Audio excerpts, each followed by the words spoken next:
Meeting come to an order, please. Good evening, everybody. Welcome to the City Council meeting for February 13, 2023. And welcome back, Mr. Hickory. Nice seeing you. And we stand for the pledge, please. Pledge allegiance to the flag of the United States of America and to the republic for which it stands, one nation, under God, indivisible, with liberty and justice for all.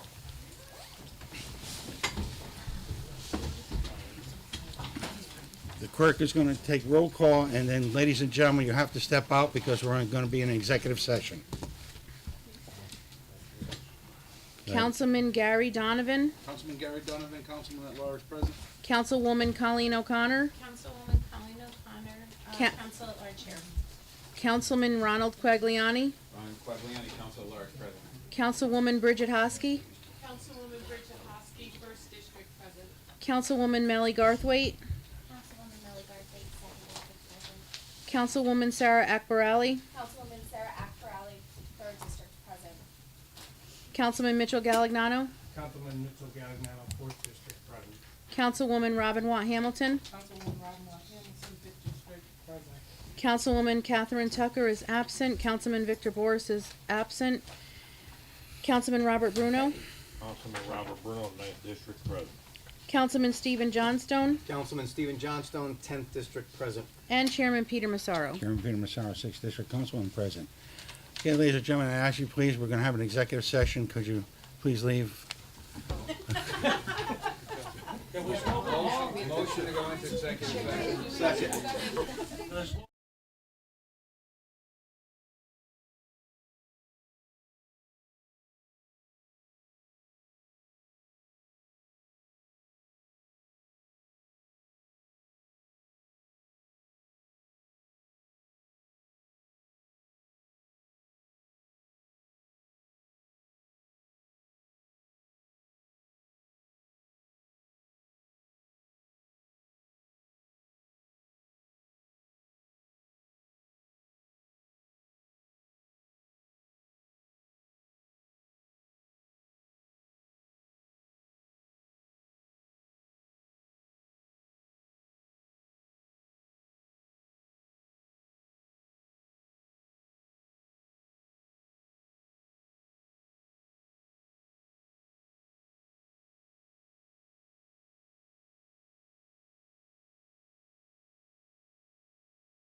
I'm gonna add something to the agenda. Are we out of, Yeah, we're out. we're out of executive Yep. session at 7:31. 7, actually it was 7:31. 7:35, 31. I wanna add something to new business. I'm adding, a liaison appointments. One for the tree and one for the economic development. Is that in the form of a motion there, Mr. Chairman? I'd like to have a motion. Make a motion for that. I'll second it. Any questions? Any discussion on it? No? All in favor? Aye. Thank you. Motion passes. Okay. Now we'll have public session. Anybody would like to come up and address the council? Mr. Hickey. Oh, by the way, seeing you haven't been here, it's 5 minutes. Okay. See, I told you we missed you. Michael Hickey, 32 Bungalow Lane. We're gonna make this short and sweet. Public comment procedures. All right, we got a big problem. I bought a book, $11, called The Constitution of the United States. I'm gonna read it very quickly on the First Amendment. Pay attention. Congress shall make no laws respecting an establishment of religion or prohibiting the free exercise thereof, or abridging the freedom of speech, or the press, or the right of people to peacefully assemble. That's a total violation of the First Amendment. Everything on it except for the time lapse, and we can discuss that later. Remove it. You're a government entity. You are required by law to follow the Constitution and the Bill of Rights. I told this to Jimmy one time, O'Brien, when he was the chairperson, and he knew I was dead right, and he also knew I'm dead serious. If I come back here, and this is here, I will start the procedures to bring you all to court, to a civil court. And you can explain to a judge where a government entity gets the right to violate my First Amendment, or any amendment. You're tied by the Constitution and the Bill of Rights. You're a government. You're not a private business. I knew about this before it ever hit this paper. I backed off to see if anybody else would stand up and take the lead, but I guess nobody did. But I'm not afraid to stand when I'm right, and I made sure I was right. Very interesting book. I forgot an awful lot of things when I was a kid that refreshed my mind. All right, but I knew the Bill of Rights and I knew the First Amendment, and I knew this was a violation of it. You will not tell me how I can talk, or when I can talk, or who I can talk about. You will listen. Protocol, I try to be as nice as possible. But if I'm going to call somebody out, I'm not going to sit there and have other people wonder if it's them. I will call that person out. Simple as that. You can call me out. And if they think that I'm lying or something, you can always take me to court and sue me. But I never say anything that isn't written in the newspaper.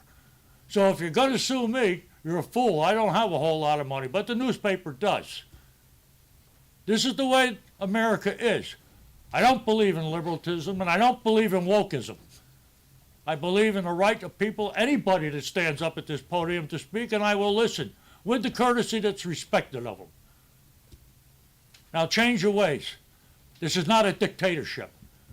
And I'm not your employee, I'm your boss.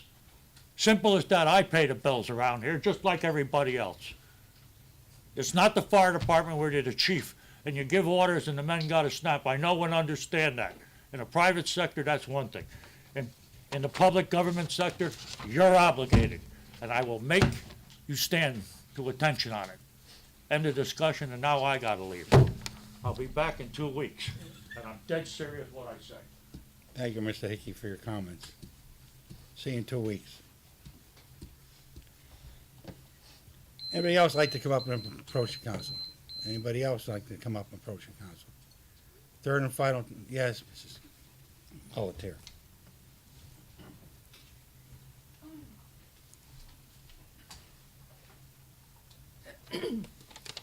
Pat Bollettieri, 215 West Walk.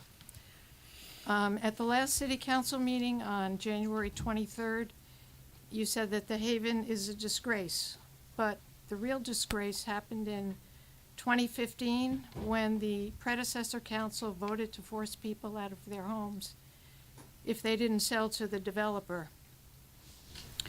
You compared the Haven to Detroit. Yes, West Haven did follow in the footsteps of Detroit. In 1981, Detroit displaced over 4,000 people to make way for a General Motors plant. And guess what? The promised benefits never materialized there either. But even if they had, the basic premise of taking away a person's property to make way for someone else's property is just wrong. Detroit learned a lesson. Detroit learned that the threat of losing one's home causes people to stop investing in their property, and this leads to further decline. Property rights violations target poor or middle-class areas where residents lack the resources to fight back. One mayor tried to dispossess an entire working-class neighborhood so that upscale homes could be built. His argument was that poor people tarnish a city's image. Eminent domain's hidden agenda is often gentrification. Look at the projects that have succeeded recently in Allentown, Sawmill Road, the Boston Post Road. All these projects had one thing in common. Their owners purchased the properties fair and square. They didn't need an intervention from the city. They didn't need a municipal development plan written at taxpayers' expense to threaten property owners.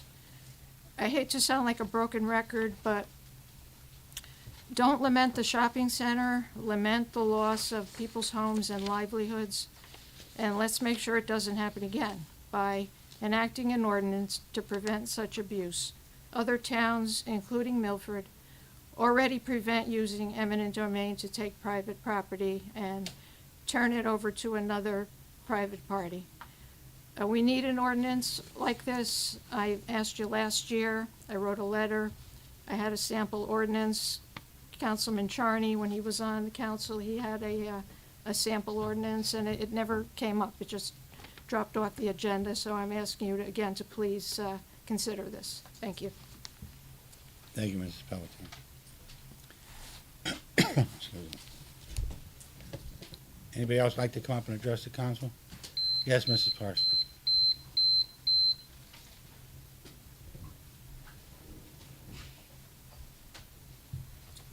Hi, everybody. Last time I was here, I spoke about respect being a two-way street between you and the people you represent. Excuse me, Mrs. Parsons, can we have your address, please? I forgot, sorry. Robin Parsons, 129 Bellevue Avenue. Thank you. Okay, two-way street between you and the people you represent. One way elected officials can show respect for your constituents is to seek informed input from people with the right credentials to help you to make sound decisions. When a proposal comes before you on policing or firefighting, you're able to evaluate it on knowledge grounds because some of you have experience in those areas. The same is not true for environmental and health issues. When someone like Mr. Carney, who we all agree is a competent and efficient project manager, tells you artificial turf is 100% safe, he lacks appropriate credentials.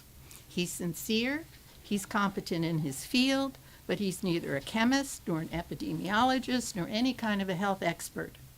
Many of West Haven's problems can be traced back to a reliance on well-meaning folks who just don't have the appropriate knowledge or judgment for the job.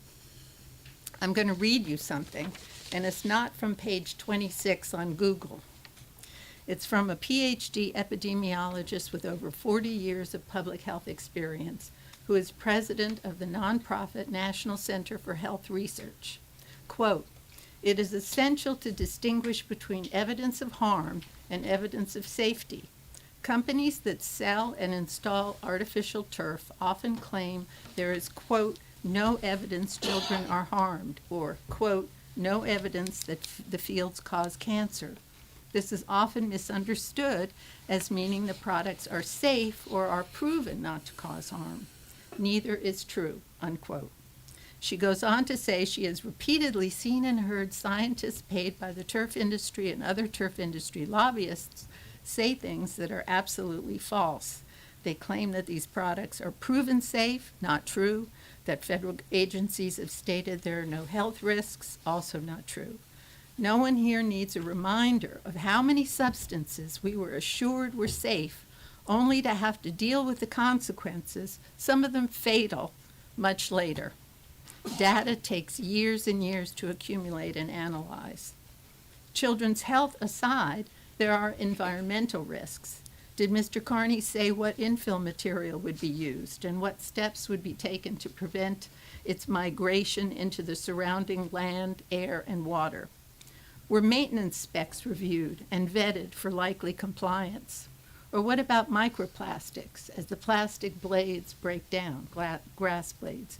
These materials often contain additives, PFAS, which can be toxic to marine and aquatic life. Microplastics can also absorb and concentrate other toxins from the environment. Can Mr. Carney assure you none of these materials will be migrating into the surrounding environment? Then there's the question of future liabilities. We're trying to reduce the weight of our municipal solid waste. The tons of crumb rubber usually used as infill is essentially ground up old tires. There's nowhere for this material or the plastics in the turf to go but landfill. Were future disposal costs factored into the ARPA committee's decision? How much will it cost to dispose of a replacement turf field in 10 years or so? Or what about potential legal liability? Was either considered when you voted to approve this expenditure? A bill has just been introduced in the state legislature to ban state funding for artificial turf. Will residents be left holding the bag again when time comes for the next field replacement? I don't have children in the schools anymore, but others do. Your approval of spending $2.5 million of ARPA funds without investigation of what steps the ARPA committee took to address legitimate health, safety, environmental, and liability risks connected with the replacement artificial turf field conveys scant respect for the public. The project deserved at least as much attention as the Arts Center received. If an informed public decides to accept the risk, that is one thing. Not making sure they are fully informed about it is another. Scarlett O'Hara's approach to think about that tomorrow has not worked out well for West Haven. We need to start taking proactive steps to reduce the number of liabilities we face. To my knowledge, there's no one on the council with any environmental or children's health expertise. Likewise on the ARPA committee. As health, environmental, and disposal costs become greater and greater issues, we owe it to ourselves to do more careful analysis and seek expert guidance when we don't have it in-house. This decision needed more careful analysis than it received, and I urge you to do what you can to change course. Whew, right on the button. Thank you, Ms. Thank you.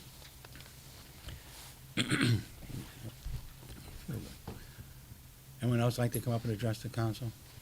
Would anybody else would like to come up and address the council?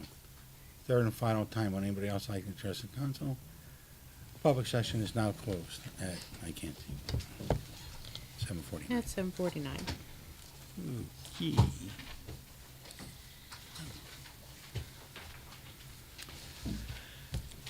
Now I'd like to entertain State Representative Dorinda Bora to give us an update on the food policy. Thank you. Hi, everyone. Hi. I want to thank you, Chairman Massaro, for including me here tonight to talk about food insecurity. I know we've had a lot of conversations around this, and I know it's been an issue that everybody has been very concerned with. So I just want to talk a little bit about what we're doing in our new Food Policy Council. So I just want to start off with two statistics in West Haven. Right now, West Haven ranks in the top 10 of food insecure cities. So out of 169 cities, we rank in the top 10, which obviously is not a good ranking. We also rank in the top 10 for inability to meet those food insecurity needs. So Food Share has two metrics that they measure a city by. So that's a ranking that clearly we're not proud of. and that we have to address. But really, no matter what our ranking is, we have a responsibility to make sure we address those in our community who are hungry. And that's what this is about. Food insecurity has become a fancy way of talking about hungry. We have veterans, we have children, we have seniors, we have a lot of families in our community that are hungry. 12% of our population in West Haven is hungry. So back at the Apple Festival, I ran into one of our residents, Roland Depew. He works at Project Hope, and he came to me and he said, I think we need to organize addressing food insecurity in West Haven because everybody's working really hard, but everybody's working in different silos. So we really need to get together and have a collaboration. Will you help us to pull it together and organize, so I was happy to do that. And we pulled together our first roundtable session on the topic, and that included some of our major clergy that work on food insecurity, our nonprofits, our Department of Public Health, our Department of Education, our council liaison, Bridget, who's been working on food insecurity as well. Who else is on it? Our food resource organizations and our food rescue organizations. So we got together, and the first thing we did was just talk about what each other is doing so that we could help each other and we could learn what the resources are currently in the city. And what we did was we put together, and I'm going to pass this out while I'm talking, we put together a resource document that has and lists everything that's going on in the city so that residents know where they can access free food, right? There you go. I didn't bring enough. So we don't want people going on Facebook and saying, I know a family who needs food, where do I go? We should have a place in the city where everyone knows where to access this, and it lists everything. It lists all the things that First Congregational Church is doing, all the things that Wheat's Hours, where you could get Meals on Wheels, just one-stop shop and a triage for all of that information. So out of this roundtable, we developed an actual official food policy council in West Haven, which is made up of all of these organizations. So as I said, our first goal was pull together all the resources and make sure that everybody is aware of them. So we have put this flyer just about everywhere in West Haven, from the Housing Authority to the library to all our schools to all the websites. And we're currently building a website so that really you can go to a link to access all of this information. The other thing that we're doing is trying to determine where all the excess food in West Haven is going. So supermarkets have excess food that they give to food resource rescue organizations. And just for your purposes, supermarket is defined as any retail organization that has over 3,000 square feet of food. So that is your Walmart, your Stop and Shop, your Target, your Costco. And weekly, these stores, they take their excess food and they put it somewhere, right? They give it to resource organizations. So our Food Policy Council, one of the jobs was to find out where is all the excess food in West Haven going. So what we found out was all of Stop and Shop's excess, I keep tripping up on that word, excess food is going to New Haven. And need is need, and we want everybody who is in need to be, anybody who's hungry to get the food that they need. But our main grocers should be providing the food back into West Haven. So one of our things that our mission was to establish a food share Feeding Hunger America establishment, and it's going to be First Congregational Church that is now going to accept that food from Stop and Shop. And now we're also working on Walmart and Target, because Target's food goes to Bridgeport and Walmart's food goes out of the region. So there's an opportunity to make sure that food stays in West Haven if we have this bad ranking, and make sure that we're feeding the people who are the consumers at these stores. So I asked them to look at their zip code analysis to see, who is actually frequenting these stores, so they understand who's spending their money there and they understand where the money should go back, if that makes sense. And the other thing is we had meetings with DoorDash and Instacart, so they have a grant program where they give gift cards for DoorDash and Instacart to these organizations. They're $25 increments, so now our organizations like Wheat can actually send the food out through DoorDash. So we have to think a little differently, rather than having people have to come to our food bank. for that food who have transportation challenges. Now they'll be able to use that program. And then label education. So everybody sees the use by, sell by, use by, sell by. What else is there? Use by, sell by. I don't know. I grew up on the sniff test, right? But people throw away their food when they look at the labels, but the FDA has a guideline that there's certain foods that you can use it almost up to a year after the sell-by date, non-perishables, but it's all about the education. So these are some of the things that our Food Policy Council is doing. We are going to be meeting every 2 weeks. And even though I'm not proud of the ranking that we have, I'm really proud of the collaboration that we have, and everybody has come together, and I think we're making a lot of progress. So I think it is up to all of us to make sure we're feeding the people in our community that are hungry. So that's an update. Thank you. Any questions? I know I Anybody talked any fast, a questions? little pause there. Yes, Gary. Thank you very much for coming here and doing what you do, by the way. Fantastic job. You didn't mention Aldi's. Is that too small? I know you mentioned the square footage. No, Aldi's is considered a supermarket. Aldi's Yeah. does give food to we, Okay, awesome. so they're good. Now, the only questions I can ask her are about the food policy? That's it?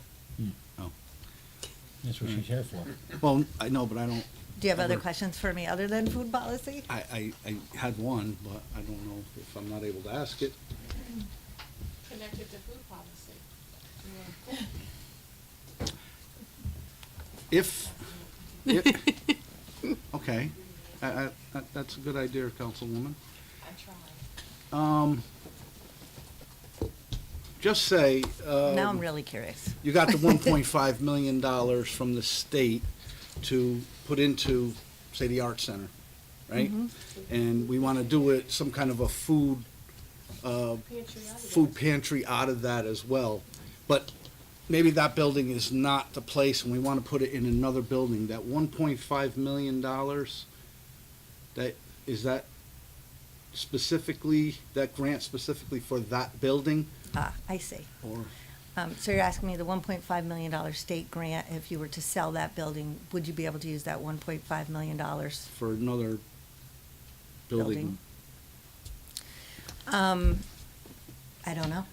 I don't know. It depends. You know, that grant it was part of a $2 million grant, right? It was the Historic Society, it was the Historic Steeple, the Green, and 1.5, and the whole purpose of that was really downtown investment. That's what I titled it, as a Yeah. downtown investment for arts, culture, and community. So, if that building was to sell and there was another building in the proximity that would be used for a similar purpose, that's certainly something I can take back and ask. Okay. Which, like I said, maybe get the food pantry Yep, in there yep, or no, not. no, but now that you open the door, right? I would say, you know, I've obviously followed this discussion about the Art Center, and it's something that's been going on for 15 years, right? That was way back in Rich's administration when the Masons was looking to sell, and we thought it would be a great art center. Architecturally, it's beautiful, it's located, the proximity is great. And then we transitioned into the Picard administration, and Steve Dargan had secured a $600,000 grant to purchase the building from the Masons. And then there was an Arts Council, and it's a little squishy for me there, like who was on the Arts Council at the time? I know we started 1 year ago, but there was other grants that were secured besides the state from community block grants, and I think the Community Foundation and Yale. And there was about, I don't know, like maybe $800,000 that was secured in grants to abate the building and gut the building. I've asked for those records from the city because I'm curious who abated and who gutted the building and how much did that cost, but I don't know where those records are. So now here we are, 15 years later, right? And the building is really expensive. And, you know, even though it's been my dream from the beginning, I understand, right, that it's expensive and it's a carrying cost and you want to explore other options. I would love to have seen it be an arts center. I think converting Masonic temples to art centers and museums and cultural centers is like a thing across the country. You know, we see it in Los Angeles and Philadelphia and Kansas City. And you know, it's more about that building, though. I think, you know, we got to think about the entire vision of this area, right, downtown. So I understand the reasoning for putting it out and seeing what other interest there is, but I would think of two things. I would caution you and make sure you do your due diligence to make sure none of those grants you received would have to be paid back. And I would do that in writing, because you wouldn't want to sell this building and then find out you owe $700,000 back to whoever gave us those grants. I can certainly find out about the state grant. That was in 2007. If you send it to me in writing, then I will send it to OPM to ask them that, so that we have that answer documented. Thank you. Yeah, but before you consider selling it, I would just make sure you do your due diligence, and you certainly don't want to sell it to an organization that isn't the right fit, right? I see that we've sold some buildings that are still sitting there. So we want to make sure that they have the actual resources and the capital to do what they are saying they will do. Well, again, thank you for everything. Does that help? Yes, it does. Thank you. Anybody else? I did call about St. Lawrence Church, just so you know, when it went for sale, Oh, because that would be a beautiful art center. But it already had 6 bids. Yeah. But you never know, they could fall through. Anybody else got any questions? I have one. Yes, Oh, I'm sorry. Go ahead. I just want to say how helpful this is, and Okay. people, at Vertical Church, when we do the clothing, people grab this. oh, good. And they're really looking for places. Thank you. That supplement their Yeah, groceries. yeah. So this was yeah. really great, putting Yep, it all together. Good. My constituents, well, they're all of our constituents, when they reach out to me, and I just had somebody today, I'm having trouble, you know, she has 2 children, she was just in a domestic violence situation. She's been in West Haven a year, she's having trouble feeding her daughter, so I Yeah, gave her it's that, real. and, yeah, Yeah. Thank you. thank you, Yeah. Robin. I'm all set. Anybody else? Brian? I got one question, Joanne. This fish, do they actually come to West Haven? How about West Haven? Yes, absolutely. They, you had provided ARPA funds to them. Their applications were closed until you provided those funds to them, so now they are reopened. So Meals on Wheels, their application process is closed right now because they don't have the capacity, and Fish did not have the capacity to bring on more families. They currently serve about 200 families in West Haven, but they've recently opened their application process now because of those funds. They haven't gotten all their funds from the city yet, so I'm sure that's forthcoming. I'm sure. Thank you. Anything Anyone else? else? Why you got me? Everybody all set? Thank you. Okay, Thank you very, thank you. very much for the update. Thank you. Appreciate it.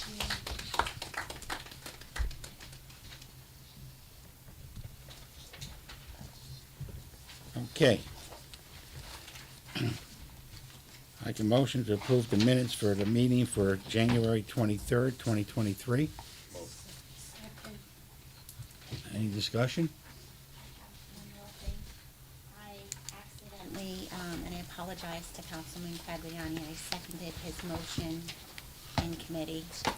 I don't know that there's any way to fix that, but I just wanted to point it out and apologize for doing that. I was very anxious to get that skate park Oh, demolished, and it looks great. okay. Anybody else? Any other discussion? All in favor? I So how are we fixing it? How are we fixing it? Just Take it out. deleting it from Yeah. the minutes? Yeah, just leave it. The whole sentence there? That's within committee. Okay. Motion passes, by the way. With that change. Looking for a motion to approve the February 1st meeting, a special meeting on the ARPA committee. So moved. Here, a second? Any discussion? All in favor? Any abstentions?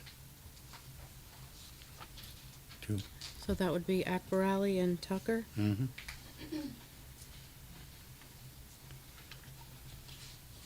Motion passes by majority. Oh, I'm sorry. I didn't sorry. see your hand there, sweetie. Bridget And didn't see. Hosky. Sorry. I I'm reminded sorry. you She wasn't here. Okay, then you can do the communication. Okay, we have before us Communication A from the tax collector regarding overpayment refunds for the month of January 2023, which will be filed with tonight's minutes. We have Communication B from Mayor Nancy R. Rossi regarding the appointment of Nisana A. Mohammed, 96 Wilson Avenue, to the Tree Commission. Ms. Mohammed's appointment would be to replace Rosemary A. Belloin and become effective immediately and expire on January 31st, 2024, being assigned to the Personnel and Civil Service Committee, Chairman Quagliani. Communication C from Mayor Nancy R. Rossi regarding the appointment of Jason D. Lorenzo, 29 Third Avenue, to the Tree Commission. Mr. D. Lorenzo's appointment would replace Robert E. Mara and become effective immediately and expire on January 31st, 2024, being assigned to the Personnel and Civil Service Committee, Chairman Quagliani. Communication D from Mayor Nancy R. Rossi regarding the appointment of Kevin A. Davion, 61 Lake Avenue, West Haven, to the Flood and Erosion Control Board. Mr. Davion's appointment would replace Rita McKeon and become effective immediately and expire on November 24th, 2024, to be assigned to the Personnel and Civil Service Committee, Chairman Quagliani. Communication E from Mayor Nancy R. Rossi regarding the reappointment of Christopher Suggs, 152 Terrace Avenue, West Haven, to the Planning and Zoning Commission. Mr. Suggs' reappointment would become effective immediately and expire on January 31st, 2028, being assigned to the Personnel and Civil Service Committee, Chairman Quagliani. Communication F from Mayor Nancy R. Rossi regarding the appointment of Sammy Rivera, 14 Hamilton Street, West Haven, to the Planning and Zoning Panel of Alternates.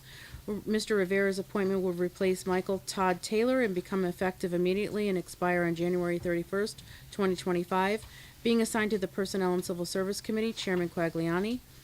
Communication G from Mayor Nancy R. Rossi regarding the reappointment of Deborah B. Wright, 7 Chris John Circle, West Haven, to the Board of Police Commissioners. Ms. Wright's reappointment would become effective immediately and expire on January 31st, 2028, being assigned to the Personnel and Civil Service Committee, Chairman Quagliani.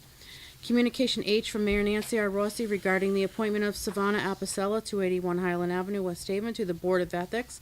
Ms. Apicella's appointment would replace Cheryl Tompkins and become effective immediately and expire on January 31st, 2026, being assigned to the Personnel and Civil Service Committee, Chairman Quagliani. Communication I from Mayor Nancy R. Rossi regarding the reappointment of Nicholas Pascal, 247 Washington Avenue, West Haven, to the Board of Ethics.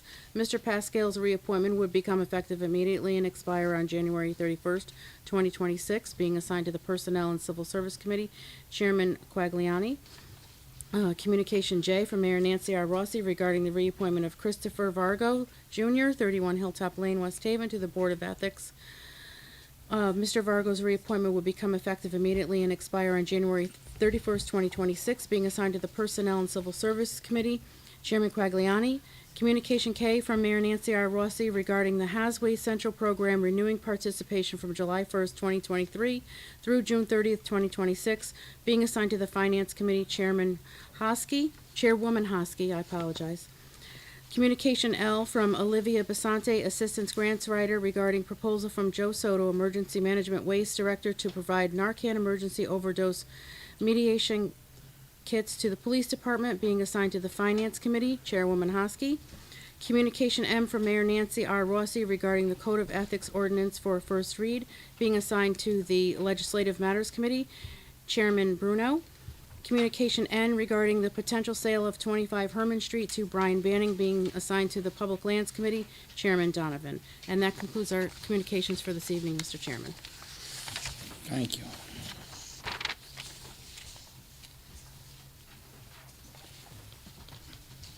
I'm gonna read this, now. We're gonna enter into our committee meetings at 8:09. So, Council as a whole. are we doing anything under that? He's not gonna be here. Nobody's gonna be here, so we have nothing going on with that. You can go into that, and we don't really have anything for it. We have nothing under ARPA updates.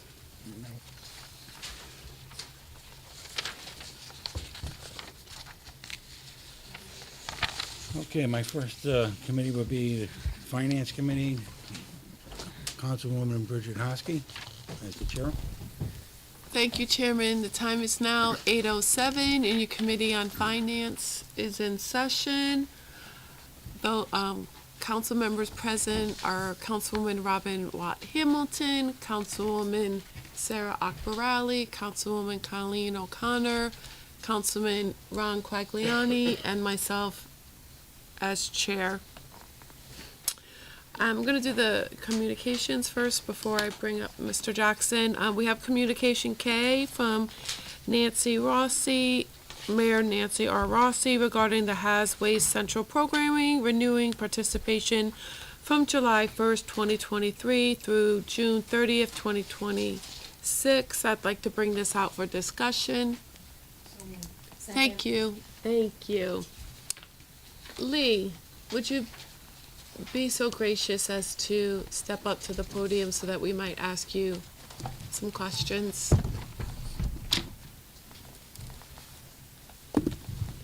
Councilman? I was gonna ask Scott my question. Oh, Scott was. Scott, so. Mr. Jackson, might you participate in this discussion, please?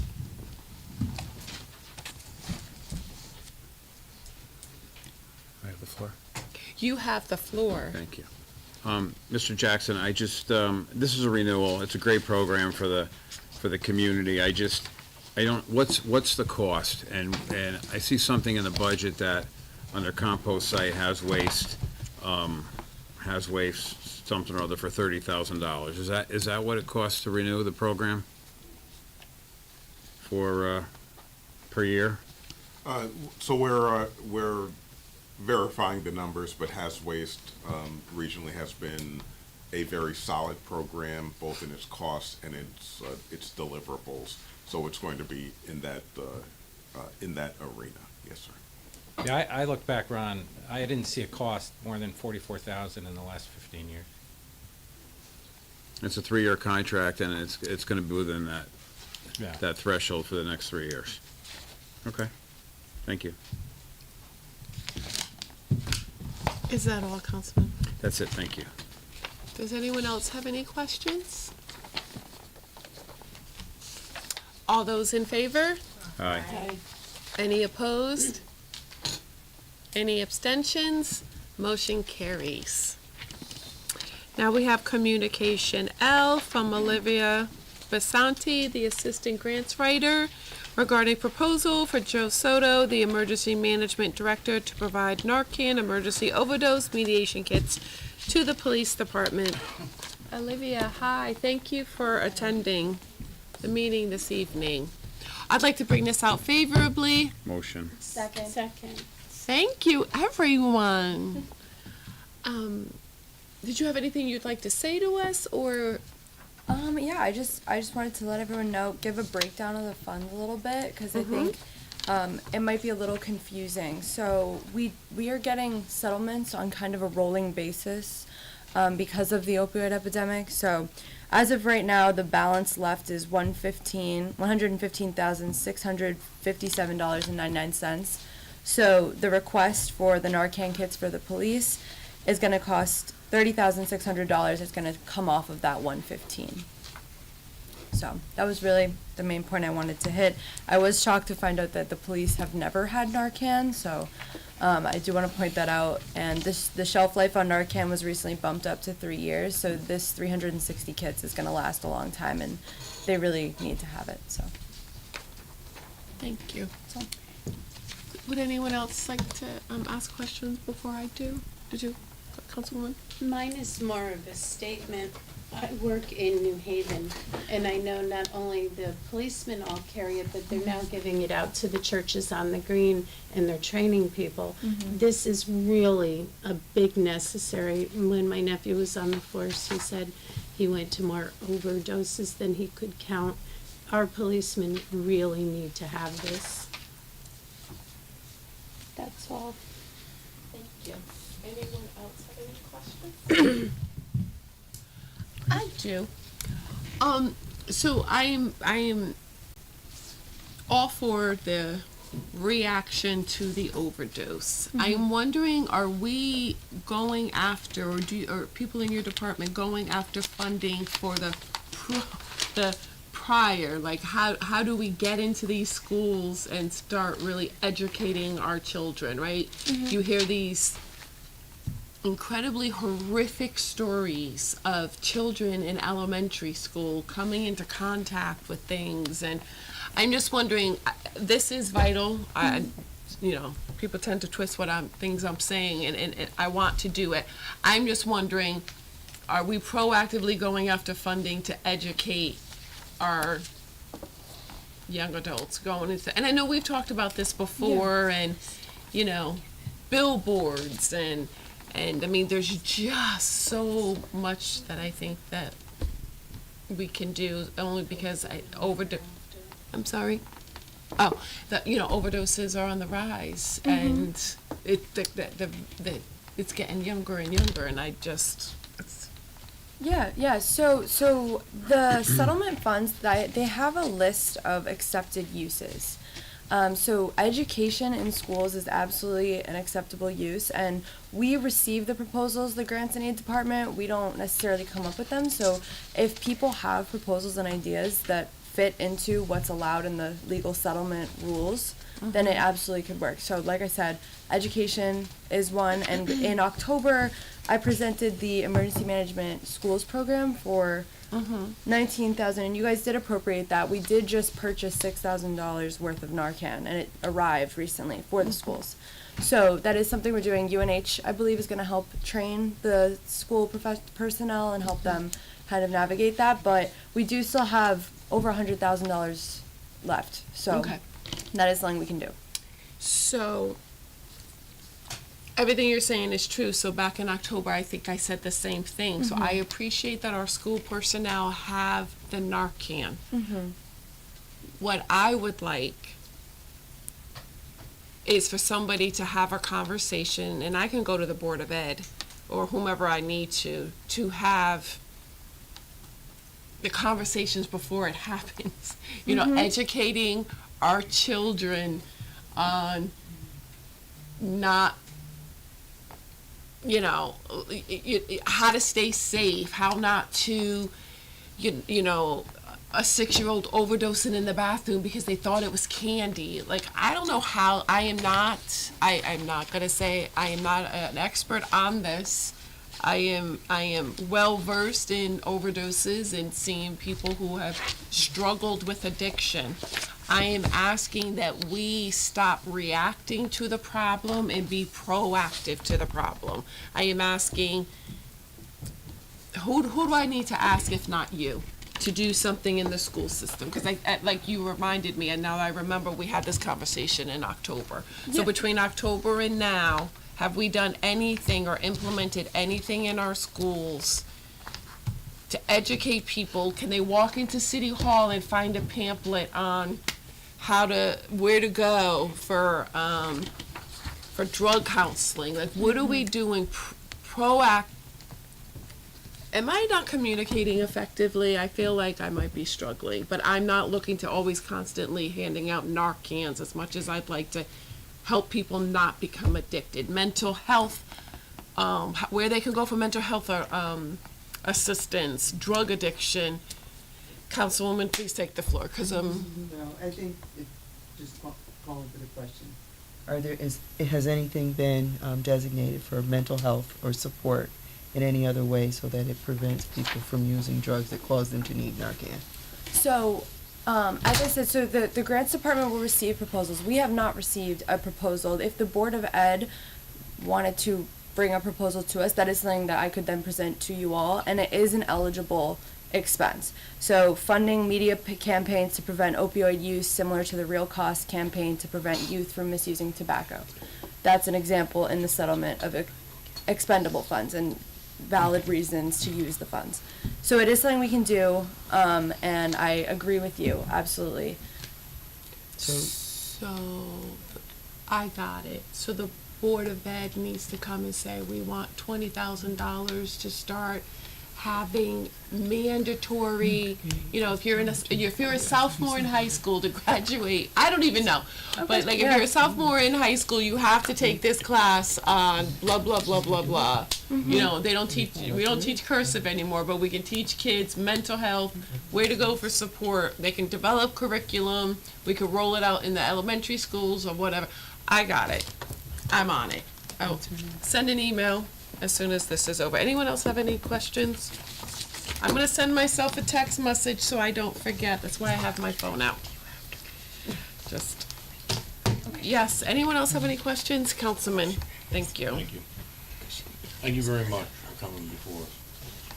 This is also, if I understood it right, is, God forbid, if our officers are exposed, that this would be used for them if they had any contact or anything that could be life-threatening to them also, correct? Yes. This would apply to anyone in an overdose situation, yeah. How they use the Narcan once they receive it would be up to the training protocols of the police department. Okay, thank you very much. Yeah. Thank you. Anyone else have any questions? Thank you, Olivia. All those in favor? Aye. Any opposed? Any abstentions? Motion carries. Mr. Jackson, might you please come up again to have a conversation with regard to the year-to-date budget? Certainly. So I'd like to start saying that I have no pride of authorship over this budget, as it was mostly completed before I began my service here. But in my analysis, the budget presented by the mayor, passed by the council, passed by the MARB, is turning out to be a very solid budget.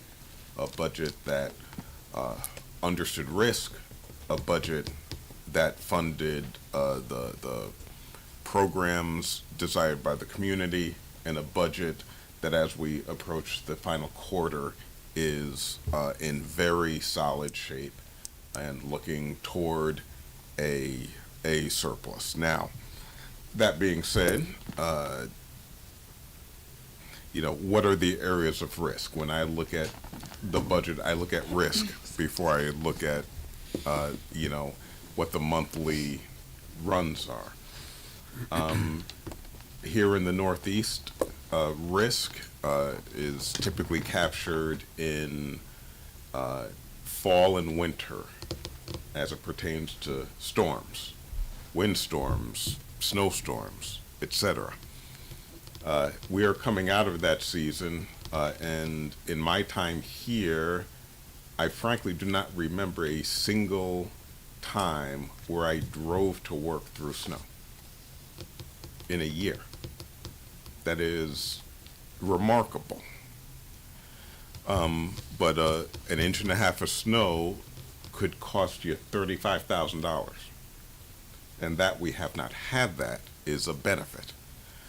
An area of concern, and I've referenced it, and specifically Councilman Johnstone has referenced it, is that we do have an impending municipal solid waste crisis. And that is something that we are going to have to deal with. We try to mitigate that through the $1.3 million state grant. Unfortunately, we're supposed to have data at the end of January. We do not have that data. There's been a lot of contamination in the system. So I saw a video of the bags as they're being opened. There were shoes in the bags. There was a painting. There were coats.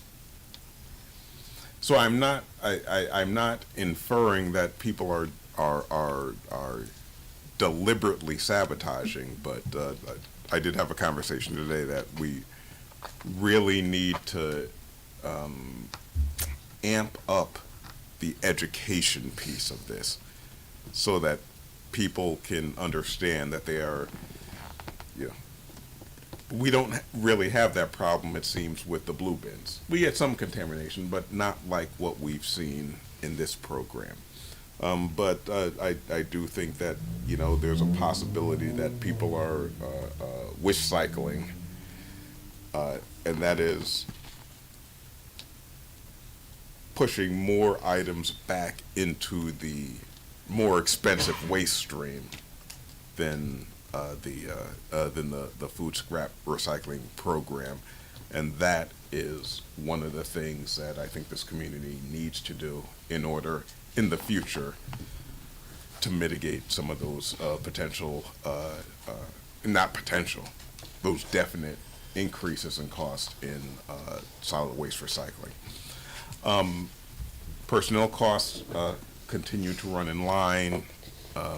We're doing well there. That is, you know, Board of Education and as a single line item, and personnel are the drivers of where we land, and we're doing well in both of those. And so Is I it look due to forward. open positions? I mean, how many open positions? Yeah, it's due to open positions, and it's due to the way that we budget, which is the responsible way. You budget a full year for every position that's budgeted. And how many are open?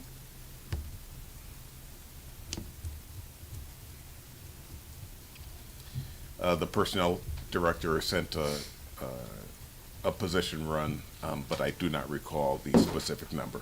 But we also budget at the top potential step of anyone coming in. So there's essentially built-in reserves in the personnel line. Have we filled all the positions that the MARB requested of us? No, No, we haven't. no, I have a position in my office, a junior budget analyst, that I finished the job description for and got it blessed by the personnel director on Thursday. So there are positions out there, but it's a case where we onboarded someone in December, and it's hard to train up when you're as small as we are, for example. It's hard to train up multiple people at multiple times, so you sequence it. So we have not filled all of those positions. I know there are some positions in the personnel office that need to be filled. That's where Marv was looking. Personnel, IT, we have filled those positions. As personnel, IT, finance. Does anyone have any questions? Mr. Jackson, just a couple things. So I'm actually gonna, so I don't remember seeing January financials come to the council. So I don't know if Mr. Taylor sent them yet, but if he didn't, he could do that this week, and then if there's any outliers, we could talk about it next meeting. Oh, if you did not get them, I will I don't remember for seeing that. them. He does the preparation, and I do the analysis, so we keep everything separate. So I remember a couple of months back, you talking about, you know, a couple of things that you're keeping track of. One of those things was overtime. I would hope that, at least for a department that typically is winter-driven, where they make their overtime, I would imagine due to the season so far, that we should be well within budget if things stay the way they stay. Yes, in terms of personnel costs within winter-driven departments and overall through the enterprise, that is the case. Okay, that's good. So I saw that, you know, last meeting we had a pretty good discussion about the audits, plural, and I see that one was released, and I saw that it's worth noting that I believe we were north of $900,000 that was not accepted the first go-round, and now, and I'm sure a lot of it is due to your team's efforts, was able to file the appropriate paperwork with Cone Resnick, and $800,000 of that what was not acceptable is now acceptable. Is that accurate? That is accurate. So I want to thank you for that.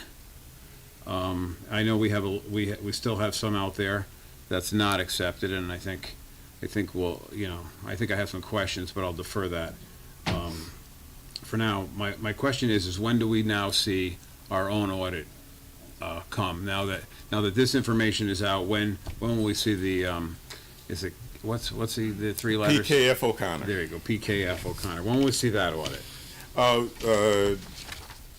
They have sent us some additional information or information requests over the last 2 days, and we have that very same question because we are running up on our March issuance to clear up the bans, and so we really need that audit in. What do you think?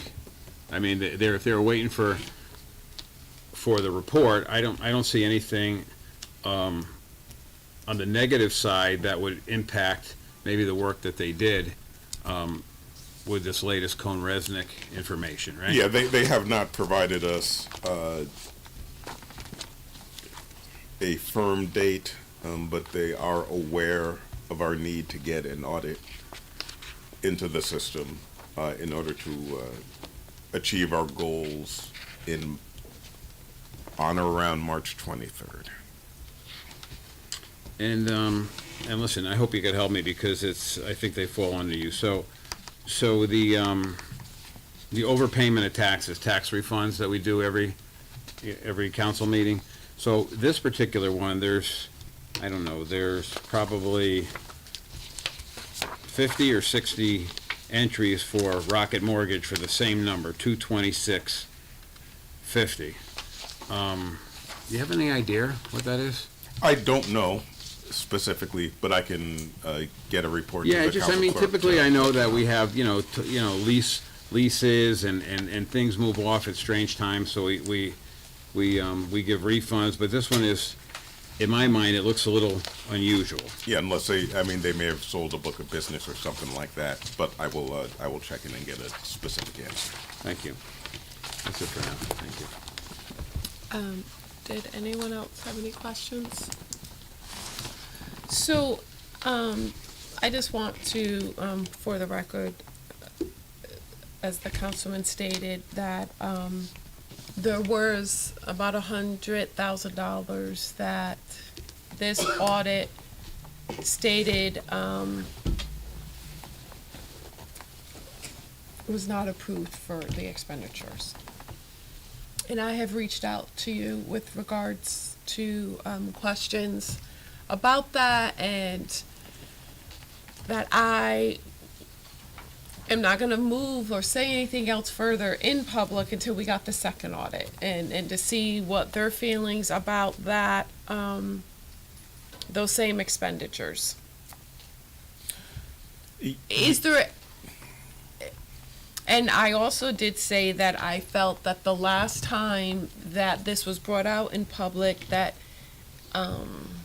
people were publicly slammed for doing something that, and I just don't think that we handled it in a way that was, when I say we did, and I'm not necessarily saying the council, I'm just saying that we as a West Haven didn't handle it in a way that was giving those employees the benefit of the doubt.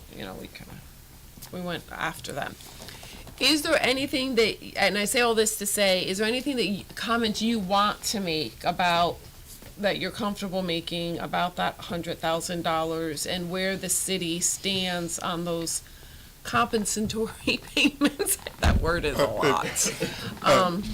And certainly there was one expenditure that we could not come up with a reasonable solution as to why it may have been charged outside of being a mistake. It was a replacement of a fence. It was about $8,000, if memory serves right. Everything else,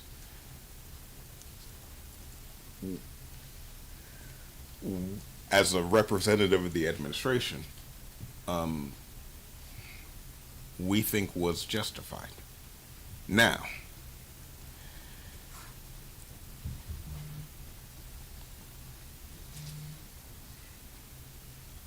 cash is fungible. I say it, and I say it so often that people make fun of me for saying it. But if my wife gives me $10 to pick up a prescription, and my son gives me $20 to buy something at the Asian market, doesn't matter which bill I use. When I say fungible, that's what I mean. The cash is cash.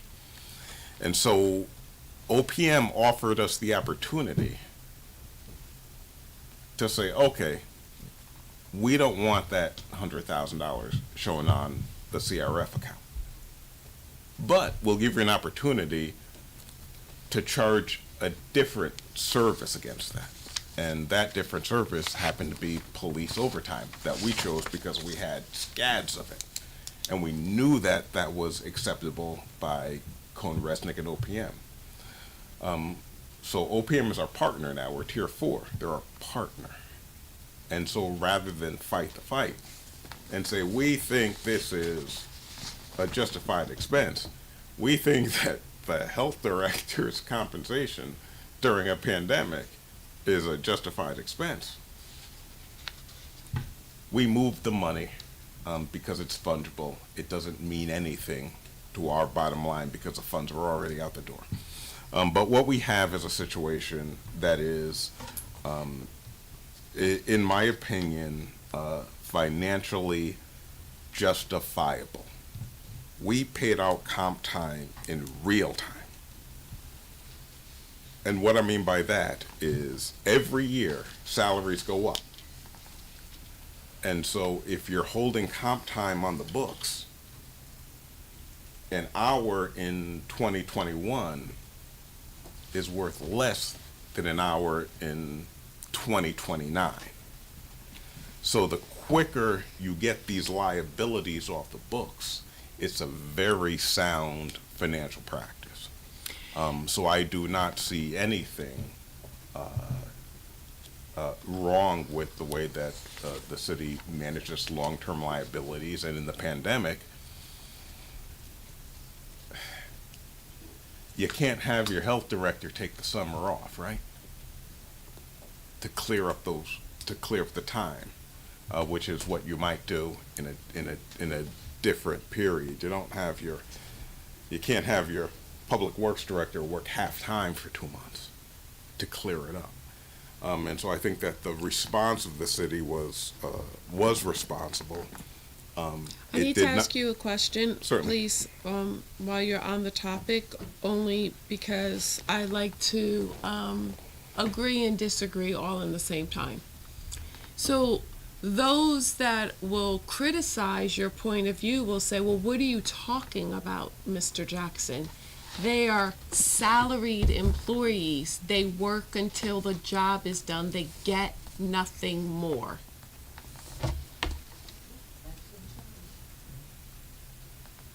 And I will say, I understand both of it because I am a salaried employee. I get nothing more, but there are times when I meet a certain criteria where that's not, you can't do that. And I am just wanting to know or have you share with us, this wasn't just this now. This has always been West Haven's practice. These people have always incurred compensatory time. Why do I struggle? You know what I mean? And so I'm not trying to give you an answer. I feel like I just did. I'm just saying that there are critics out there that will say, you're a salaried employee, Mr. Jackson. If it takes you 90 hours to do your job, then that's on you. And that is accurate, and under a lot of circumstances that is the case. But we're coming on 3 years on the pandemic. What usually happens is, so I stand at this podium and, so I've been in this building for 12 hours. And maybe I come in a little late tomorrow. Except I don't. And they didn't. There was never a balance to it.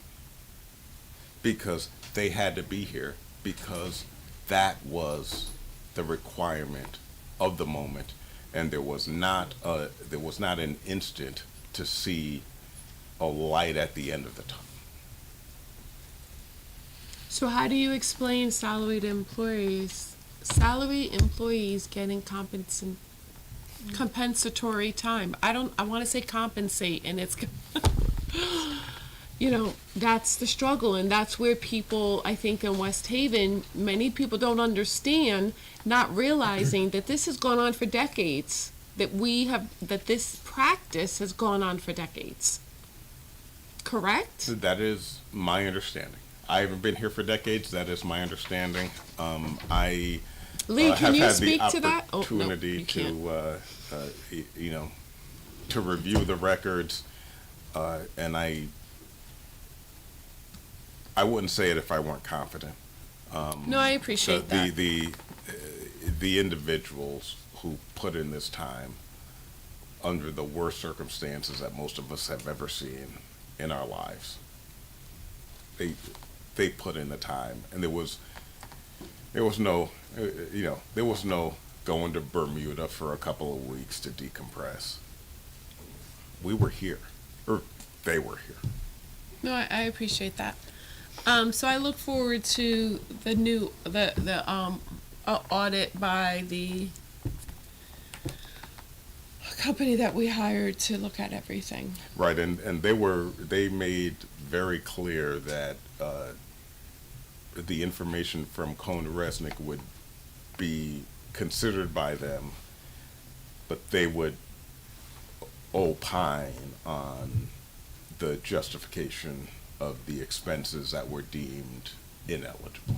And just really quickly, when you just think about it in your office and you don't have anything else to do during the day, is that you brought up something that I have spoken about or touched the subject of people earning comp time, and what does that total end up being at the end of the year? Like, how many hours does it take for somebody to do their job with the overtime and with all, and what's that figure? And if we are waiting however many years to pay them out for it, but they earned it at $20 an hour, now we're paying them out at $25 an hour, would it be more beneficial to, pay it out on a yearly basis, or to look at it and say, well, if Public Works has 800 hours of comp, whatever it is, 800 hours of comp time, that's a half-time employee for the year. Like, we should be hiring somebody. And I've talked about it over the years.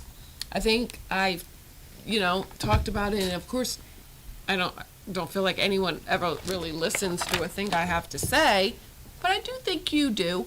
And maybe that's something we look at. Maybe that's something that should be in the budget. Maybe we should be paying people out at the end of it, so that we're not carrying this debt. It's debt. Say what it is. It's debt.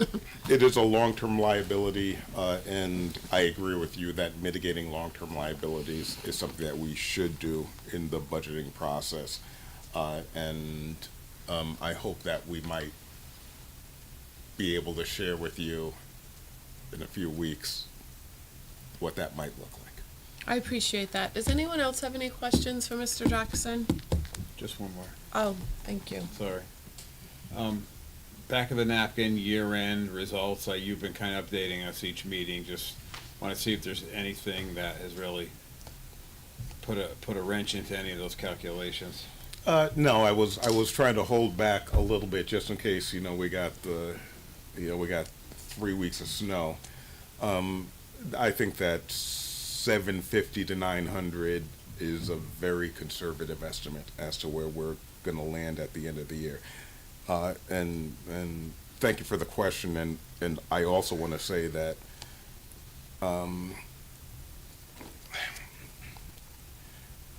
I don't think the city gives itself enough credit sometimes. And I think that there was a moment in this city's history where, checks were being held because of cash flow purposes. We have enough cash today to satisfy all of our bills until mid-July. if not $1 came in. And we haven't gotten our next ECS, we haven't gotten, you know, a lot of different revenue sources. But cash flow is not an issue for the city of West Haven. That's part of the rumor mill, and maybe it was true a long time ago. But the city of West Haven is liquid. Thank you. Oh, that was your, Thank you. Well said. okay. Thank you. I love to hear that. I appreciate that. Anything really quick on the MARB? We have a Anything? meeting on Wednesday. It's Have fun. yeah, it's pretty. I think it's Wednesday, maybe Thursday. I think it's Thursday. Thursday. Okay. It's A lot of Yep. turnover with the MARB committee, huh? yeah, a little bit. Some but attrition? Are they backfilling? Any new hires? I guess we'll find out this week. But it's really kind of a pro forma kind of a meeting. Nothing fancy about it. Whatever is required to go before the board is what's going before the board. We're not bringing anything Substantial. exceptional. Definitely not that police pension yet. I know, I understand, Lee. That, you are correct. Counselor, that won't be going before MARB at that meeting. You are correct. You want to give an update? I just want to say for the record, I am a little bit tired of hearing myself talk about it. Mr. Councilman Bruno has an update regarding the police, and it has to do with the pension. I'm going to hand the floor to him. Thank you. You're welcome. I think I might have put you on the spot. A little? Okay. Yeah, so, we lost a 11-year veteran of the West Haven Police Department who, I had the opportunity to speak to, and he stated to me that, the main reason he was leaving was because there was no pension offered, and he's been hearing it for a long time that there was gonna be a pension, but it has not materialized yet. So he has, after 11 years of service to the West Haven Police Department, he has left the police department to join the West Haven Fire Department. So to Councilwoman Hotsky, we would hope that we're gonna have somewhere to go with this soon. I know it's not nothing we can speak about right now, Lee, but it's concerning, and I hope that we can go there soon on where we're gonna be on it. Yes, I think the finance director can attest, we have been having meetings with different players to firm this up. But it is, the mayor will be presenting to you, not Lee Tiernan, the pension plan. So it's her show, but we're not sitting on our hands. We are having meetings. We met with the Branford folks to pull some ideas and information and data from how they did their switch. And we passed that information over to our. That was recently. Oh, because we met with them 2 years ago, too. I was just checking. Yes, but if you're gonna do this, you have to get real numbers. No, and I you gotta know. plug them in. But I know this, the mayor's show, but unfortunately, you are the face of the mayor because she's not here. But Okay. I don't think I so. just, So would I just you- want to, Go ahead.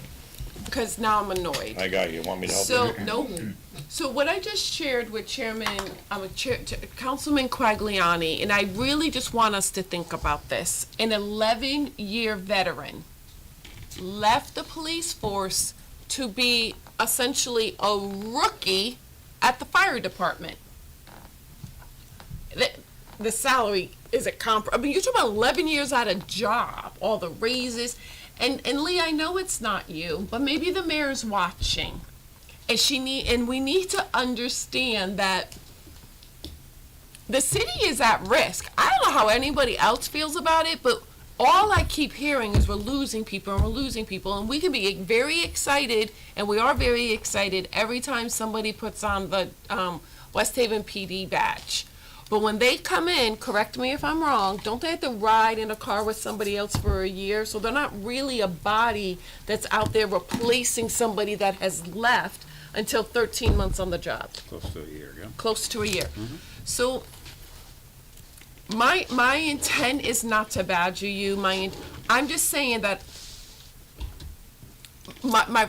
we need to poop or get off the pot. That's what my mom would say. Like, this has just been ongoing. Like, I have text messages and emails. Like, I literally sit there and question myself, have I been talking about this for 4 years?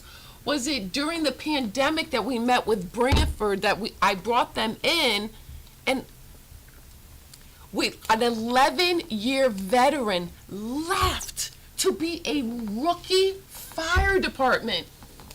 A rookie at the fire department. Do they call them rookies? I don't know. I don't want to be disrespectful. Do we call them rookies? What do we call them? So doesn't he come in at step one, or maybe would he step one? Step one. And then he has 14 weeks of being without his family because he's at the fire academy for 14 straight. I just this is insane, and the love for the city's got to be great because he's a firefighter in the city. All I'm saying is that we have had some really serious things go on in this city, and I don't know how somebody's a police officer to begin with. I look at it. My daughter's father's a police officer, and I'm just amazed that they're out there risking their lives. And I just hope that before I leave this seat, that we're at least voting on it. This That I at council least will to get a see it. police pension vote, guaranteed, guaranteed.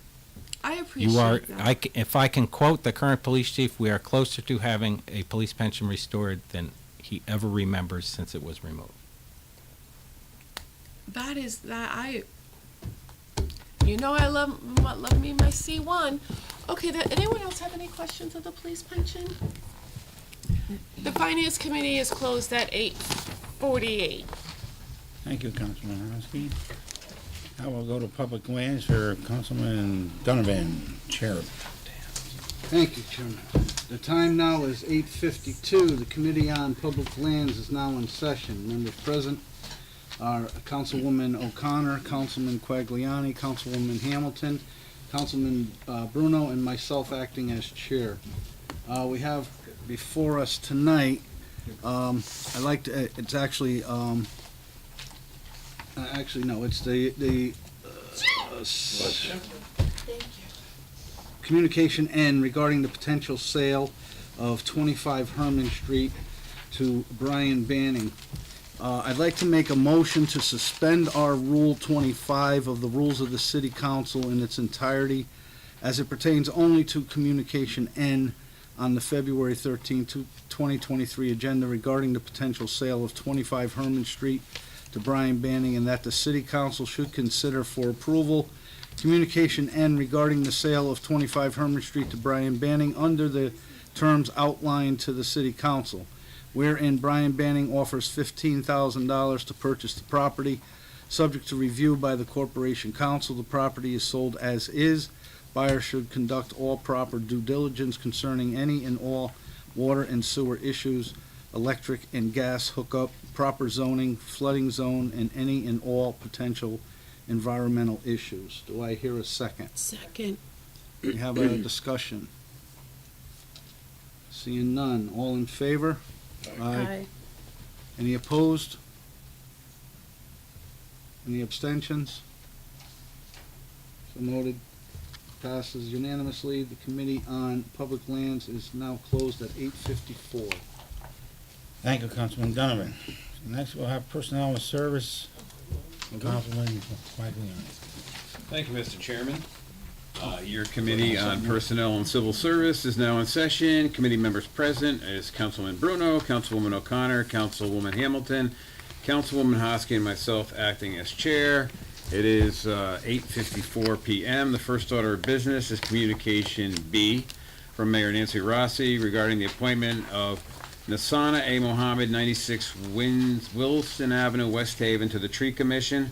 The appointment will replace Rosemary of Boulogne and become effective immediately and expire on 1/31/24. Is there a motion? So moved. Councilman Bruno made the motion, second Councilwoman O'Connor. Is there any discussion? I have discussion. Lee, just, So we have, we've had, a lot of these appointments, which I think is a good thing to get our boards and commissions back, meeting and active. When does an ethics form become stale? So this individual, must have expressed their interest and submitted their ethics form back in August.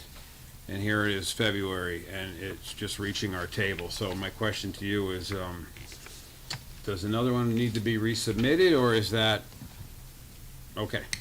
So two things on that. You could always require as part of your appointment that they submit a new form, one. Two, although it's probably gonna be tabled, at your next meeting, you're probably gonna, begin a new ethics ordinance in which there will be annual updates on that ethics form. So, ethics forms will get no more stale than 12 months. But I don't think that a member would, someone going to do a board who filled out a form is going to object to filling out a new form. And if you wanted to just have a council unwritten rule of something, 60 days, 90 days, 120 days. I don't want to arbitrarily say this individual has to fill one out, and the next one that's 4 months old doesn't, or whatever. I just want to make sure that, I know we do it by term, which is 2 years. So the new ethics ordinance will have yearly, so they'll get caught up in the next round anyway, right? Yes. Okay. Any other discussion with the committee? Seeing none, all in favor? Aye. Any opposed? Any abstentions? Motion carries. Communication C, Nancy R. Rossi regarding the appointment of Jason DiLorenzo, 29 Third Avenue Extension, to the Tree Commission. Mr. DiLorenzo's appointment will replace Robert Mayer and become effective immediately and expire on 1/31/24. Is there a motion? So moved. Councilwoman Hamilton. Is there a second? Second. Councilwoman Hosky. Any discussion? Seeing none, all in favor? Aye. Any opposed? Any abstentions? And that carries. Communication D from Mayor Nancy R. Rossi regarding the appointment of Kevin Davignon, 61 Lake Ave, Yes, that's Davignon. 61 Lake Avenue, West Haven, to the Flood and Erosion Control Board. Mr. Davignon's appointment will replace Rita McEwen and become effective immediately and expire on 11/24/24. Motion? Motion. Councilwoman O'Connor, seconded by Councilwoman Hosky. Any discussion? Yes, Councilman Hosky. I've known Kevin for quite a few years, and I'm really excited that he's going to do this. I know he's well versed in these types of things, so I think he will be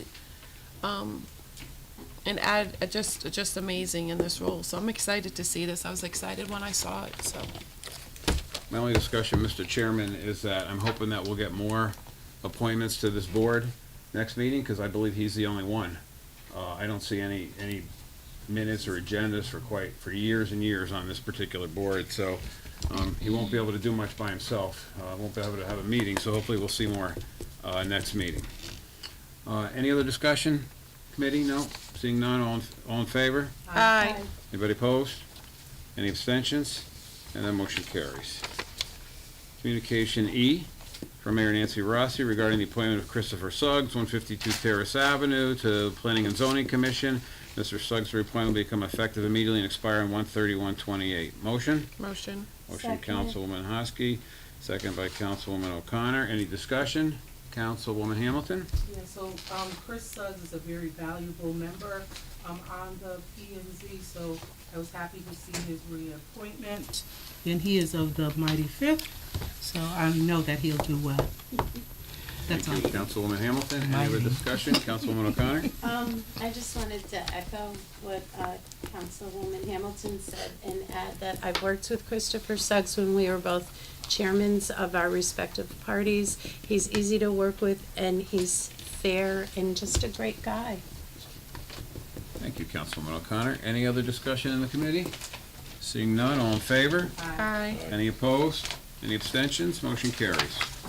Communication F from Mayor Nancy Rossi regarding the appointment of Sammy Rivera, 14 Hamilton Street, West Haven, to the Planning and Zoning Panel of Alternates. Mr. Rivera's appointment will replace Michael Todd Taylor and become effective immediately and expire on 1/31/25. Motion? Motion. Second. Motion by Councilwoman Hamilton, second by Councilwoman Hosky. Is there any discussion? Councilwoman Hamilton. Another gentleman from the mighty fifth, and I wish him well on this new seat for him.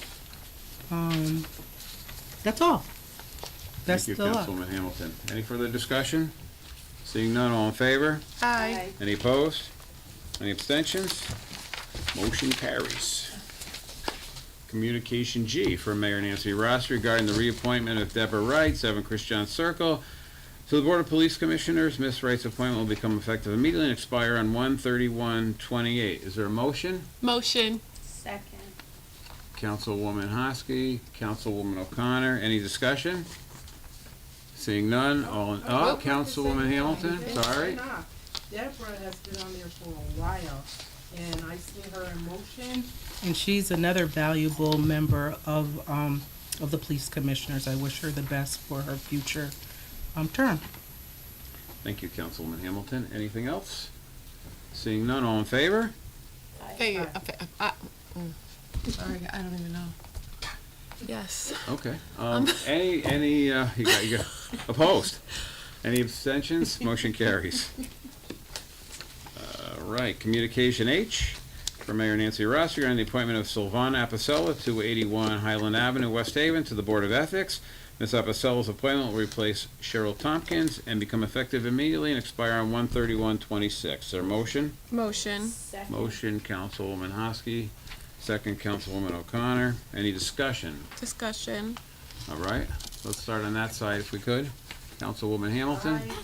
I saw Sylvania work on other committees, and she's a very dedicated person. She does her homework, and I think that this is a perfect fit. The Board of Ethics, I wish her the best if we all shall vote for her. Thank you, Councilwoman Hamilton. Councilwoman Hosky? Oh, well, Savannah's from the Excelling 8. I sat here and figured that out while since we were doing the Mighty Fifth. I had the pleasure of, I think, first meeting her, and we're getting to know her over the charter revision. We had a conversation when I called everybody who applied. I think I might have even called her and asked her to apply, because I just felt that she represented such integrity and that she cared about all of West Haven and that the betterment of the city and its people were always primary. So I just am excited that this opportunity presents itself and we're able to appoint her. I think she's going to do an outstanding job. That's all. Thank you, Councilwoman Hosky. Councilwoman O'Connor? I just wanted to add to both of the other two recommendations is that I've worked with her for a few years. She's very conscientious, and Sylvana really takes every decision very seriously, which is what we need on this board. I am very happy she's been appointed to this position. Thank you, Councilwoman O'Connor. Any other discussion in the committee? Seeing none, all in favor? Aye. Any opposed? Any abstentions? Motion carries. Communication I for Mayor Nancy Ross regarding the reappointment of Nicholas Pascal, 247 Washington Avenue, West Haven, to the Board of Ethics. Mr. Pascal's reappointment will become effective immediately and expire on 1/31/26. Is there a motion? Motion. Motion by Second. Councilman Bruno, seconded by Councilwoman Hosky. Is there any discussion? Councilwoman Hosky. Nick is from the feisty first. I was gonna go with the fighting first, but I thought feisty was better.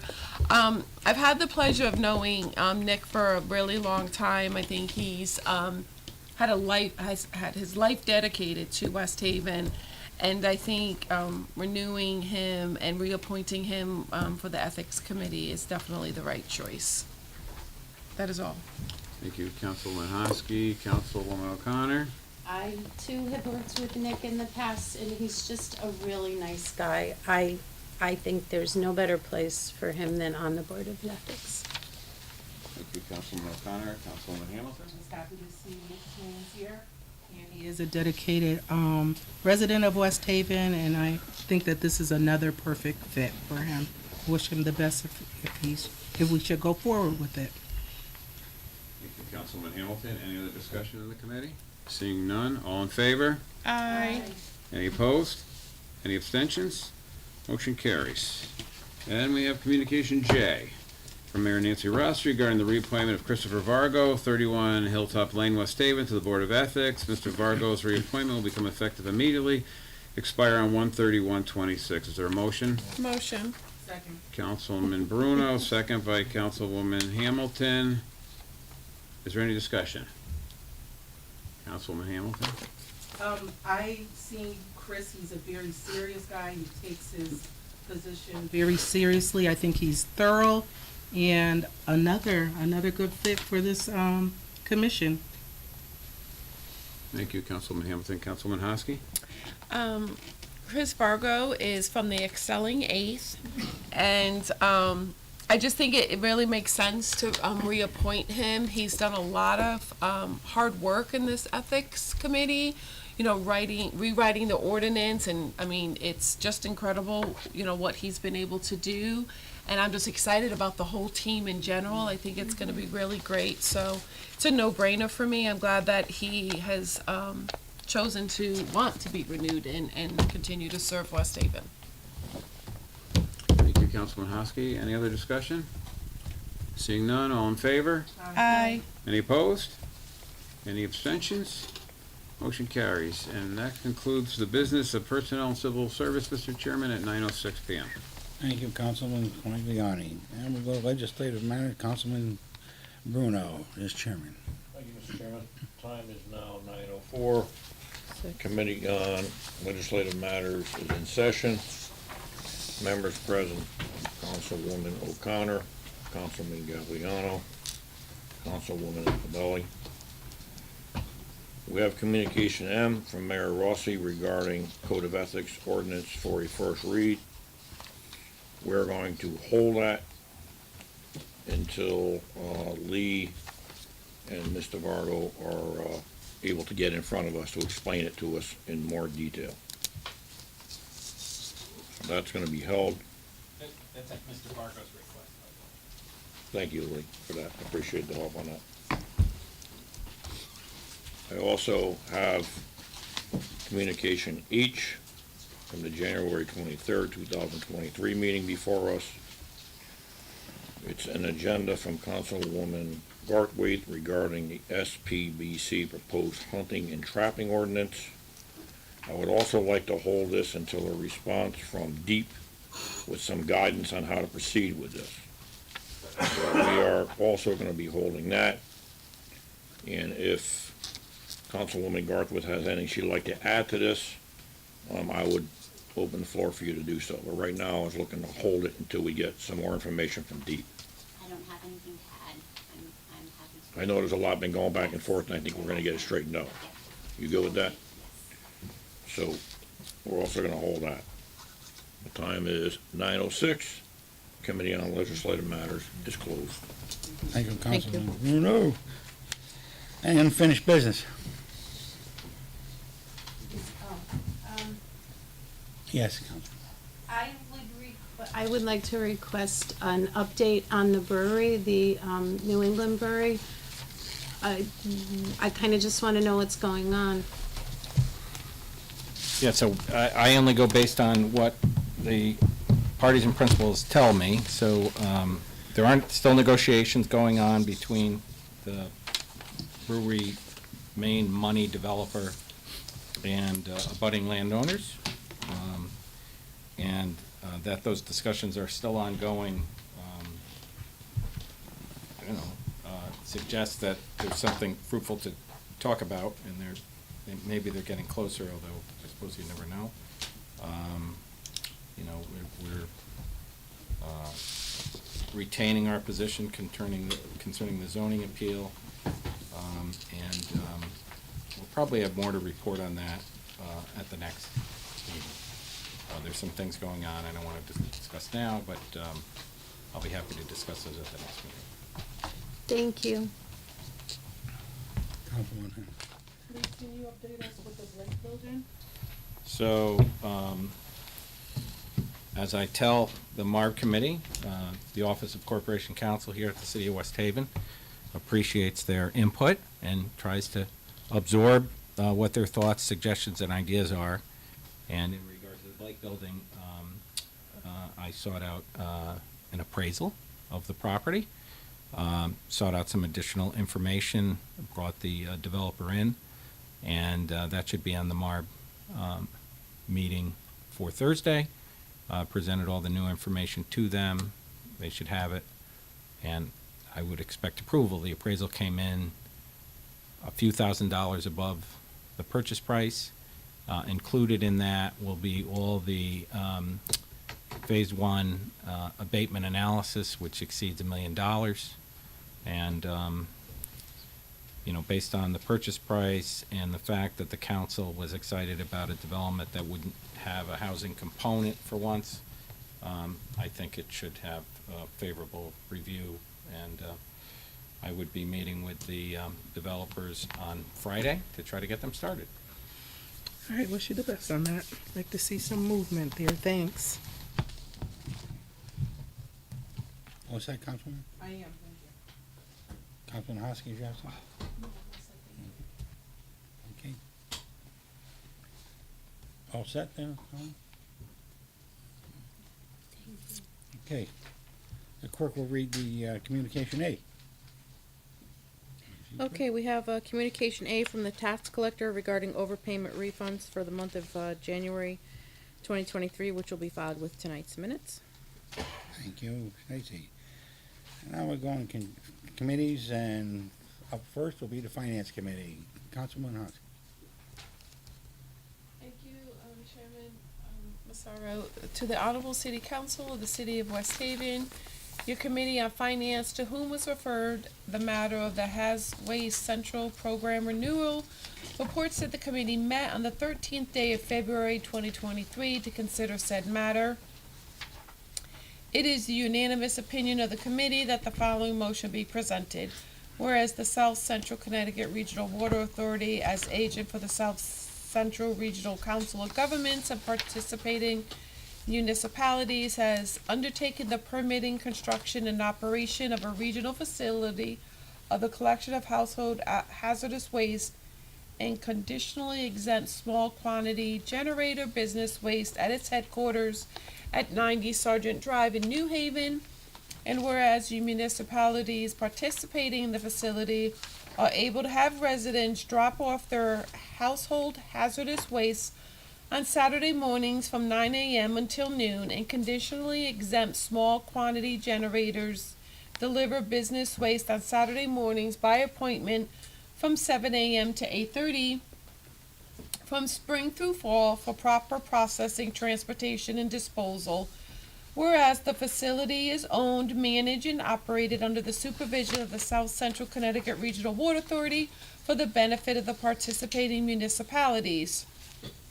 Now therefore be it resolved by the City of West Haven that the City of West Haven declares its commitment to continue participation in the Regional Household Hazardous Waste Collection Center for a minimum 3-year period, July 1st, 2023 through July 30th, 2026, and confirms its intent to contribute financially for the operation, processing, transportation, and disposal of household hazardous waste on behalf of its residents. The City of West Haven authorized its mayor to enter into the agreement with the South Central Connecticut Regional Water Authority for the operation of the facility. Such agreement will permit the authority to act as its agent to maintain the facility, to contract with the vendor for the transportation and disposal of hazardous waste, to receive financial support from grant sources, to enter into agreements with other municipalities, and to operate the facility. Invoicing will be based on a 2-part formula. Annual operational costs are based on the number of 1 and 2 family housing units in West Haven, and annual transportation and waste disposal costs are prorated by residents' usage. This resolution shall be effective July 1st, 2023 through June 30th, 2026. That's it. Councilman Hosky have brought forward Communication K. Do I hear a second? Second. Any discussion? All in favor? Aye. Any opposed? Any abstentions? Motion passes unanimously. To the Honorable City Council of the City of West Haven, your Committee on Finance, to whom was referred the matter of the Joe Soto Emergency Management matter of the Joe Soto Emergency Management Director to provide Narcan emergency overdose medication kit. Medication. Is this not right? This I know what that one says. This one says medication.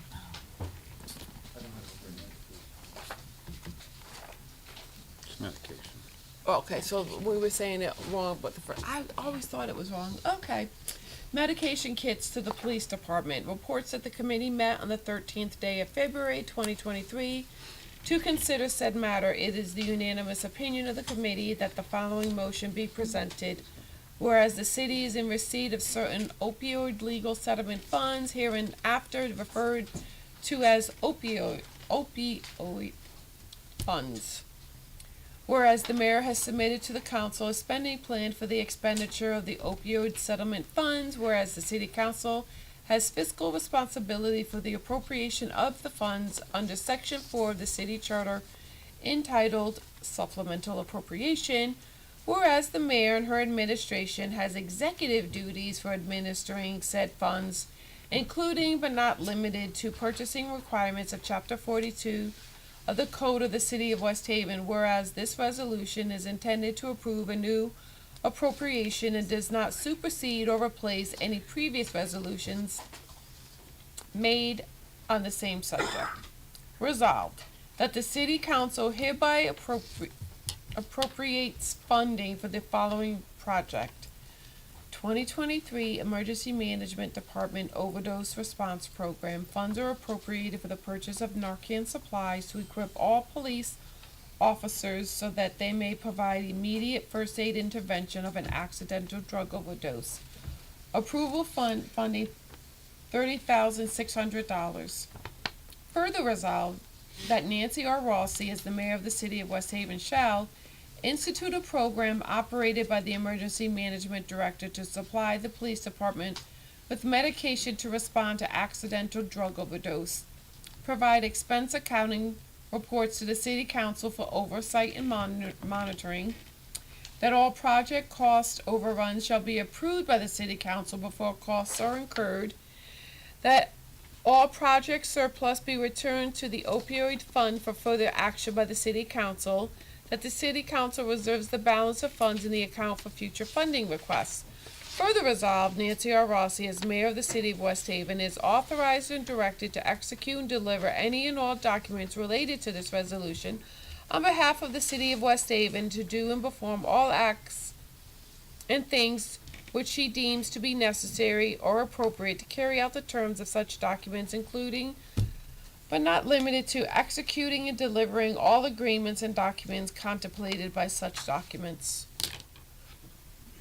Councilwoman Hosky has brought forward the approval of communication L as read into the record. Do I hear a second? Second. Any discussion? All in favor? Aye. Opposed? Abstentions?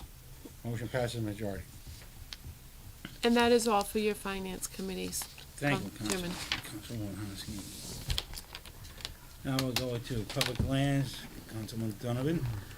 Thank you, Chairman.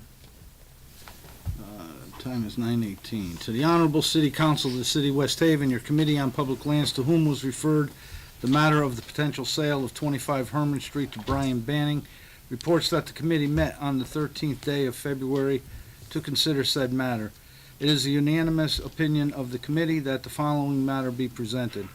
Whereas the City Council of the City of West Haven hereby suspends Rule 25 of the Rules of the City Council in its entirety as it pertains only to Communication N on the February 13, 2023 agenda regarding the sale of 25 Herman Street to Brian Banning.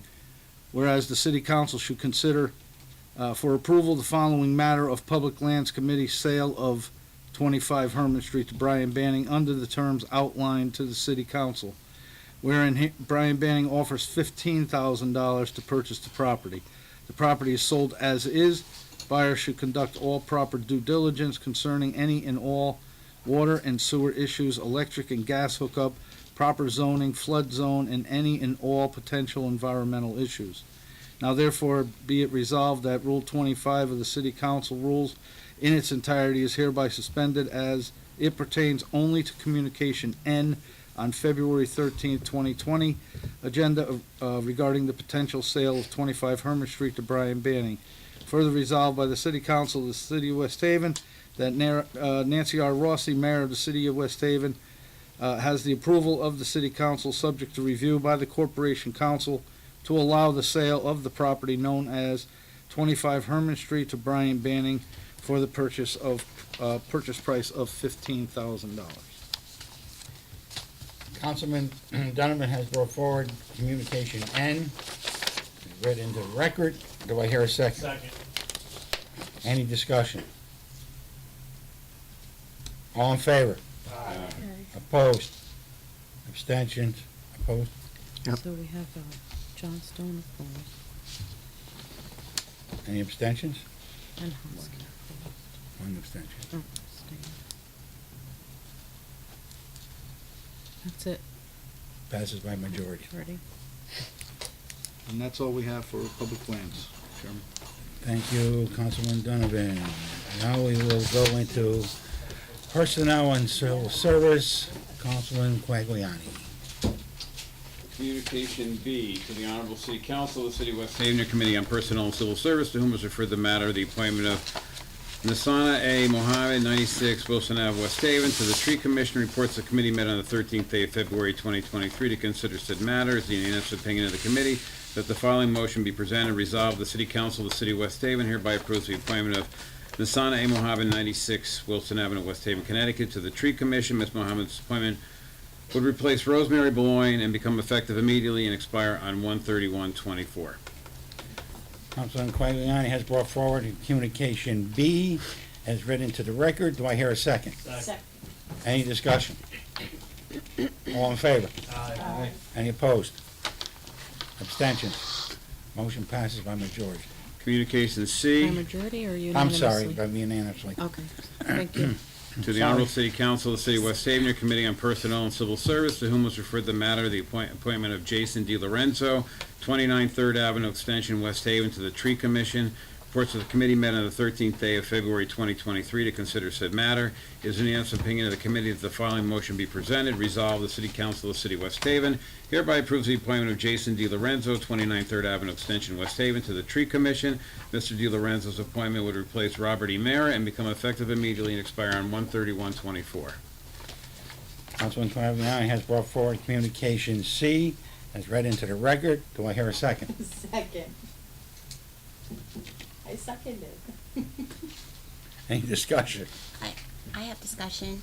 I'm really excited to see that Jason has signed up to do this. He's a new neighbor on Third Avenue Extension, and he's been helping us clean up every single time that we have one. He's right out there, and this is sort of his background. So I'm excited for him.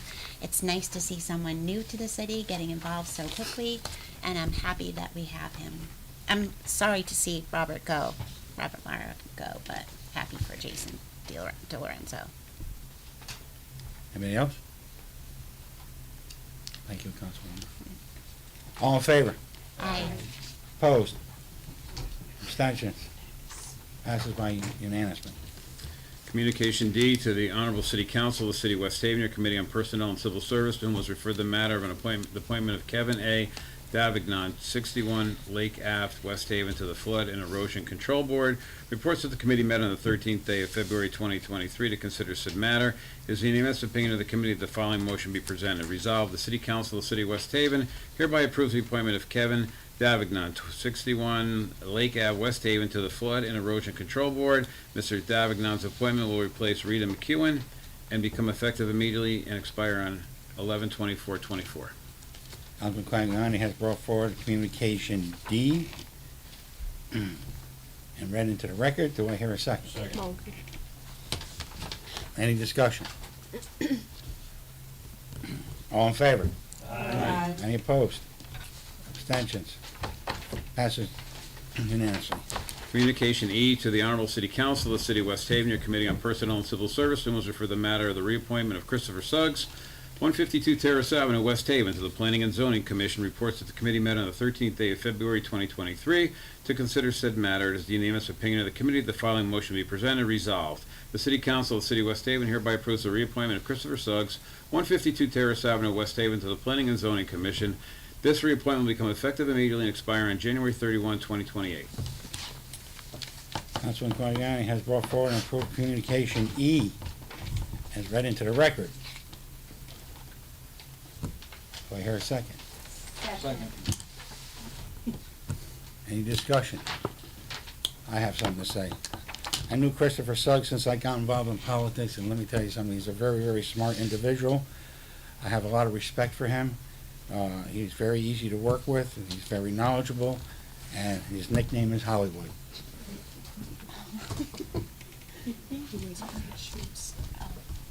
All in favor? Aye. Any opposed? Any abstentions? Motion passes unanimously. Communication F to the Honorable City Council of the City of West Haven, your Committee on Personnel and Civil Service, to whom was referred the matter of the reappointment of the appointment of Sammy Rivera, 14 Hamilton Street, West Haven, to the Planning and Zoning Panel of Alternates. Reports that the committee met on the 13th day of February 2023 to consider said matter. It is the unanimous opinion of the committee that the following motion be presented. Resolved, the City Council of the City of West Haven hereby approves the appointment of Sammy Rivera, 14 Hamilton Street, West Haven, to the Planning and Zoning Panel of Alternates. This appointment will replace Michael Todd Taylor and become effective immediately and expire on January 31, 2025. Councilman Quagliani has brought forward a communication F. He's read into the record. Do I hear a second? Second. Any discussion? I do. I know Sammy for a long time too. He's always been presenting at any fundraisers, or he's always been there, and he's a very good businessman, and I think he's very good for this position. Anybody else got anything to say? No? Okay, all in favor? Aye. Opposed? Abstentions? Passes unanimously. Communication G to the Honorable City Council of the City of West Haven, your Committee on Personnel and Civil Service, to whom is referred the matter of the reappointment of Deborah B. Wright, 7 Chris John Circle, West Haven, to the Board of Police Commissioners. Reports that the committee met on the 13th day of February 2023 to consider said matter.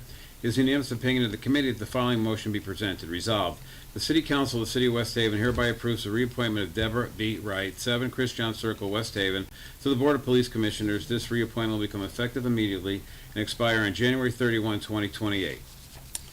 Councilman Quagliani, I brought forward to, approve communication G as read into the record. Do I hear a second? Second. Any discussion? I have some. Know Deborah for a long time. She's my neighbor. She's a great person.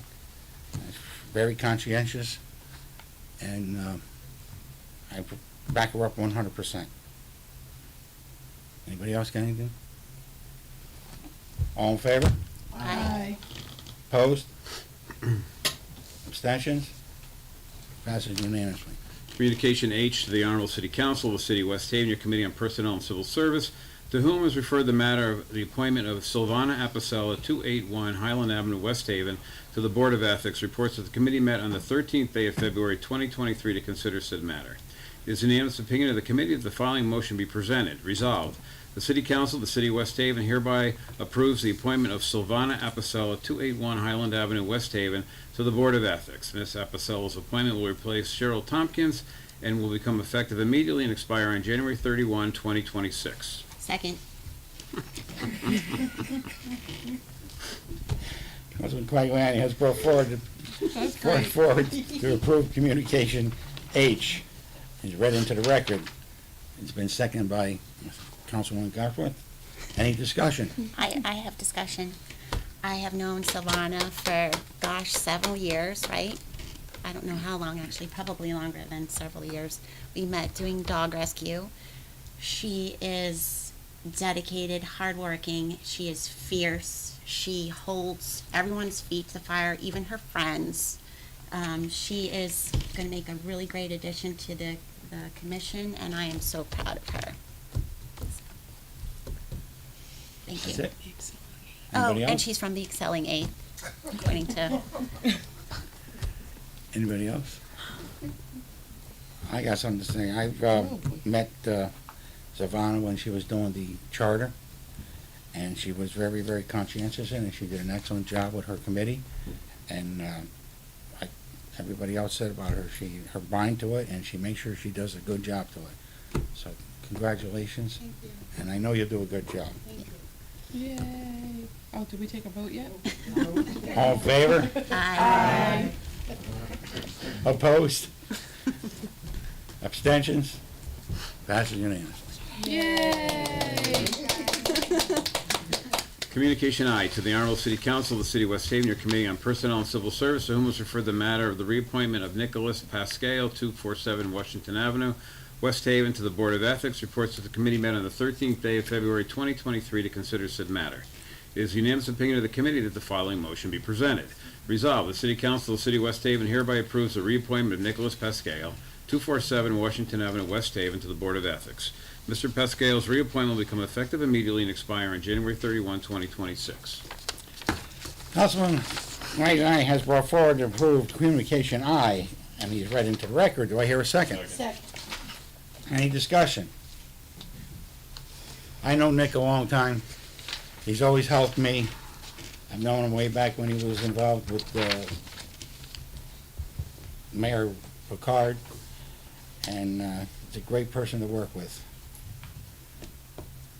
Anybody else got anything? No? Okay, all in favor? Aye. Opposed? Abstentions? Motion passes. Last but not least, Communication J to the Honorable City Council of the City of West Haven, your Committee on Personnel and Civil Service, to whom was referred the matter of reappointment of Christopher Vargo Jr., 31 Hilltop Lane, West Haven, to the Board of Ethics. Reports that the committee met on the 13th day of February 2023 to consider said matter. It is the unanimous opinion of the committee that the following motion be presented. Resolved, the City Council of the City of West Haven hereby approves the reappointment of Christopher Vargo Jr., 31 Hilltop Lane, West Haven, to the Board of Ethics. Mr. Vargo's reappointment will become effective immediately and expire on January 31, 2026. Councilman Quagliani has brought forward to approve communication J, and he's read into the record. Do I hear a second? Second. Any discussion? I do. I know Christopher a long time, too. He's very, very conscientious in his work, and he's a nice person, he's a good family man, and I know he do a great job as far as the Ethics Committee. Anybody else got anything to say? No? Okay. All in favor? Aye. Opposed? Abstentions? Motion passes unanimously. That's all I got, Mr. Chairman. Oh, that's good. Thank you. Good job. Now we go to legislative matter. Yeah, we're holding both of those matters there. Well, you can say that. I know. Okay, we're holding We're holding M and H there, Mr. Chair. Okay, adoptions of ordinances and previous presented, none. Council liaison reports. You So should- we already mentioned with my help with Councilwoman Hosky about the departure of one of our fine officers that after 11 years is leaving to go to fire service because of no pension, so I won't get too much more into that. You know, the other thing I want to bring up is, I was in a meeting with the cameras and the call boxes that could be placed down along the shoreline, which the call boxes with a blue light on the top, you go up, you hit it, it would ring at the police station, and I think it's gonna help a lot along the shoreline. I would like to see in the second or third phase, if Third Avenue Extension, if not the bird sanctuary, right onto the boat ramp, could also be added to the areas of coverage where we're having problems with dumping and problems with the sanctuary along to the boat ramp. So we're gonna, the council will learn more about this as time goes on this, but it's really nice, really special, especially the call boxes. And that's all I have on the liaison report. Thank you, Councilman Bruno. Anybody else? Yes. There's a pothole, I hit it going to Kerrigan. I think it's, no, it's, Verify? you gotta give me a minute, I want please. You come up the Spring Street where the VA is, and you take the right and you go where State Rep Trinae had her picnic. Glade Street. Glade Street. You go all the way down Glade Street. That stop sign, you take that first right, there's a pothole. It's got to be about 8 feet deep. Glade Well, I Terrace. reported that to Tom again last week. 8 feet deep? It's really bad. I can't even tell you how it changed my life hitting it. And when I say I hit it, yep. I mean, whew. So yes, I'm just yeah. It's on my. I can feel my tires pain. Is it the 5th? Yeah, it could be the 5th, because I was It around there. really needs It's to bad. be looked at. When I tell And I had a you, pole on it, too. like if a child could fall in it, like it is that huge. Mr. It is- Chairman, maybe It's we deep. could- Is it Terrace or Glade Street? It's Terrace Terrace, and it's Glade. right there. It is Terrace. I couldn't Yeah. figure, but it's like literally in the corner of Terrace and Glade. I think with the warmer temperatures during the day and the colder temperatures. I understand. Now, I I'm wondering yeah. if we can get, you know, Mr. McCarthy, if we could maybe get out there with some mix or some trucks, with the potholes, I've gotten numerous complaints on them again.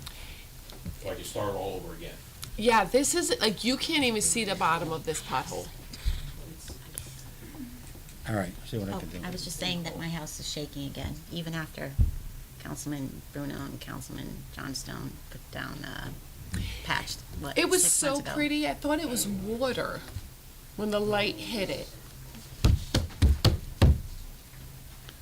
Anybody It else? wasn't. What are we gonna do? Liaison reports. Liaison reports? All right. You got anything from your P and Z people? No, I just didn't, okay. I'm waiting for new business, Me thank you. too. Oh, was that not new It business? sounded like it was. We were on liaison reports. Well, wait, that's okay. Oh, know what it is? I was on my way as the coach for the West Haven High School cheerleaders going to practice when I hit it. So as a liaison report from the Board of Ed. Board of Ed, I'd like to have that pothole filled.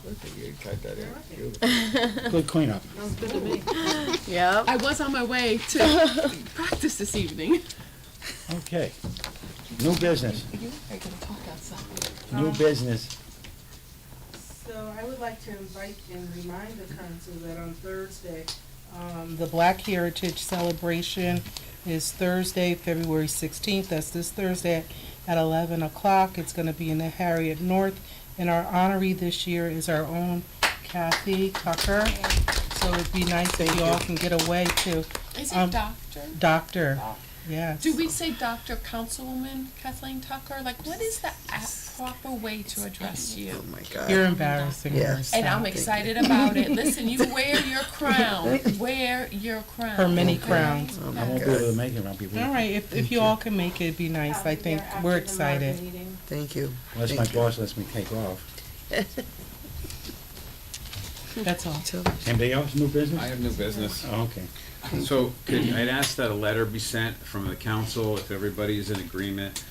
Budget time is coming close, and I'd like an accounting of all open grants that the city currently has, and whether those grants were drawn down, the grant money yet, or they're still pending drawing down that money. So, a list of open grants, and then a subclassification would be, what's the grant amount, and has it been drawn down yet? And open grants, not just for this year, it could be if we haven't drawn down the grant money and it was a grant from 8 years ago, I want to know that. So if we could send that to the grants office, and get a response back by our next council meeting, that would be very appreciative. Thank you. Okay, I got some other new business. I'm going to appoint a liaison person to the Economic Development and the Tree Commission. It's gonna be something new, and it will be Councilman Johnstone. I'm sorry. Liaison to Economic Development and to the Tree Commission, which is something new. And that'll be Councilman Johnstone. So he'd be a branch to the city council, is that what you're saying, Mr. Chairman? It's a good one. Right. Wah, wah, wah, it's late, you know, he's getting there. That was a little witty. Okay. Witty. I hear a motion? You're a little rough around the edges when it comes to humor. All in favor? Aye. Meeting's adjourned. Cookie. Who wants cookies? They are fantastic.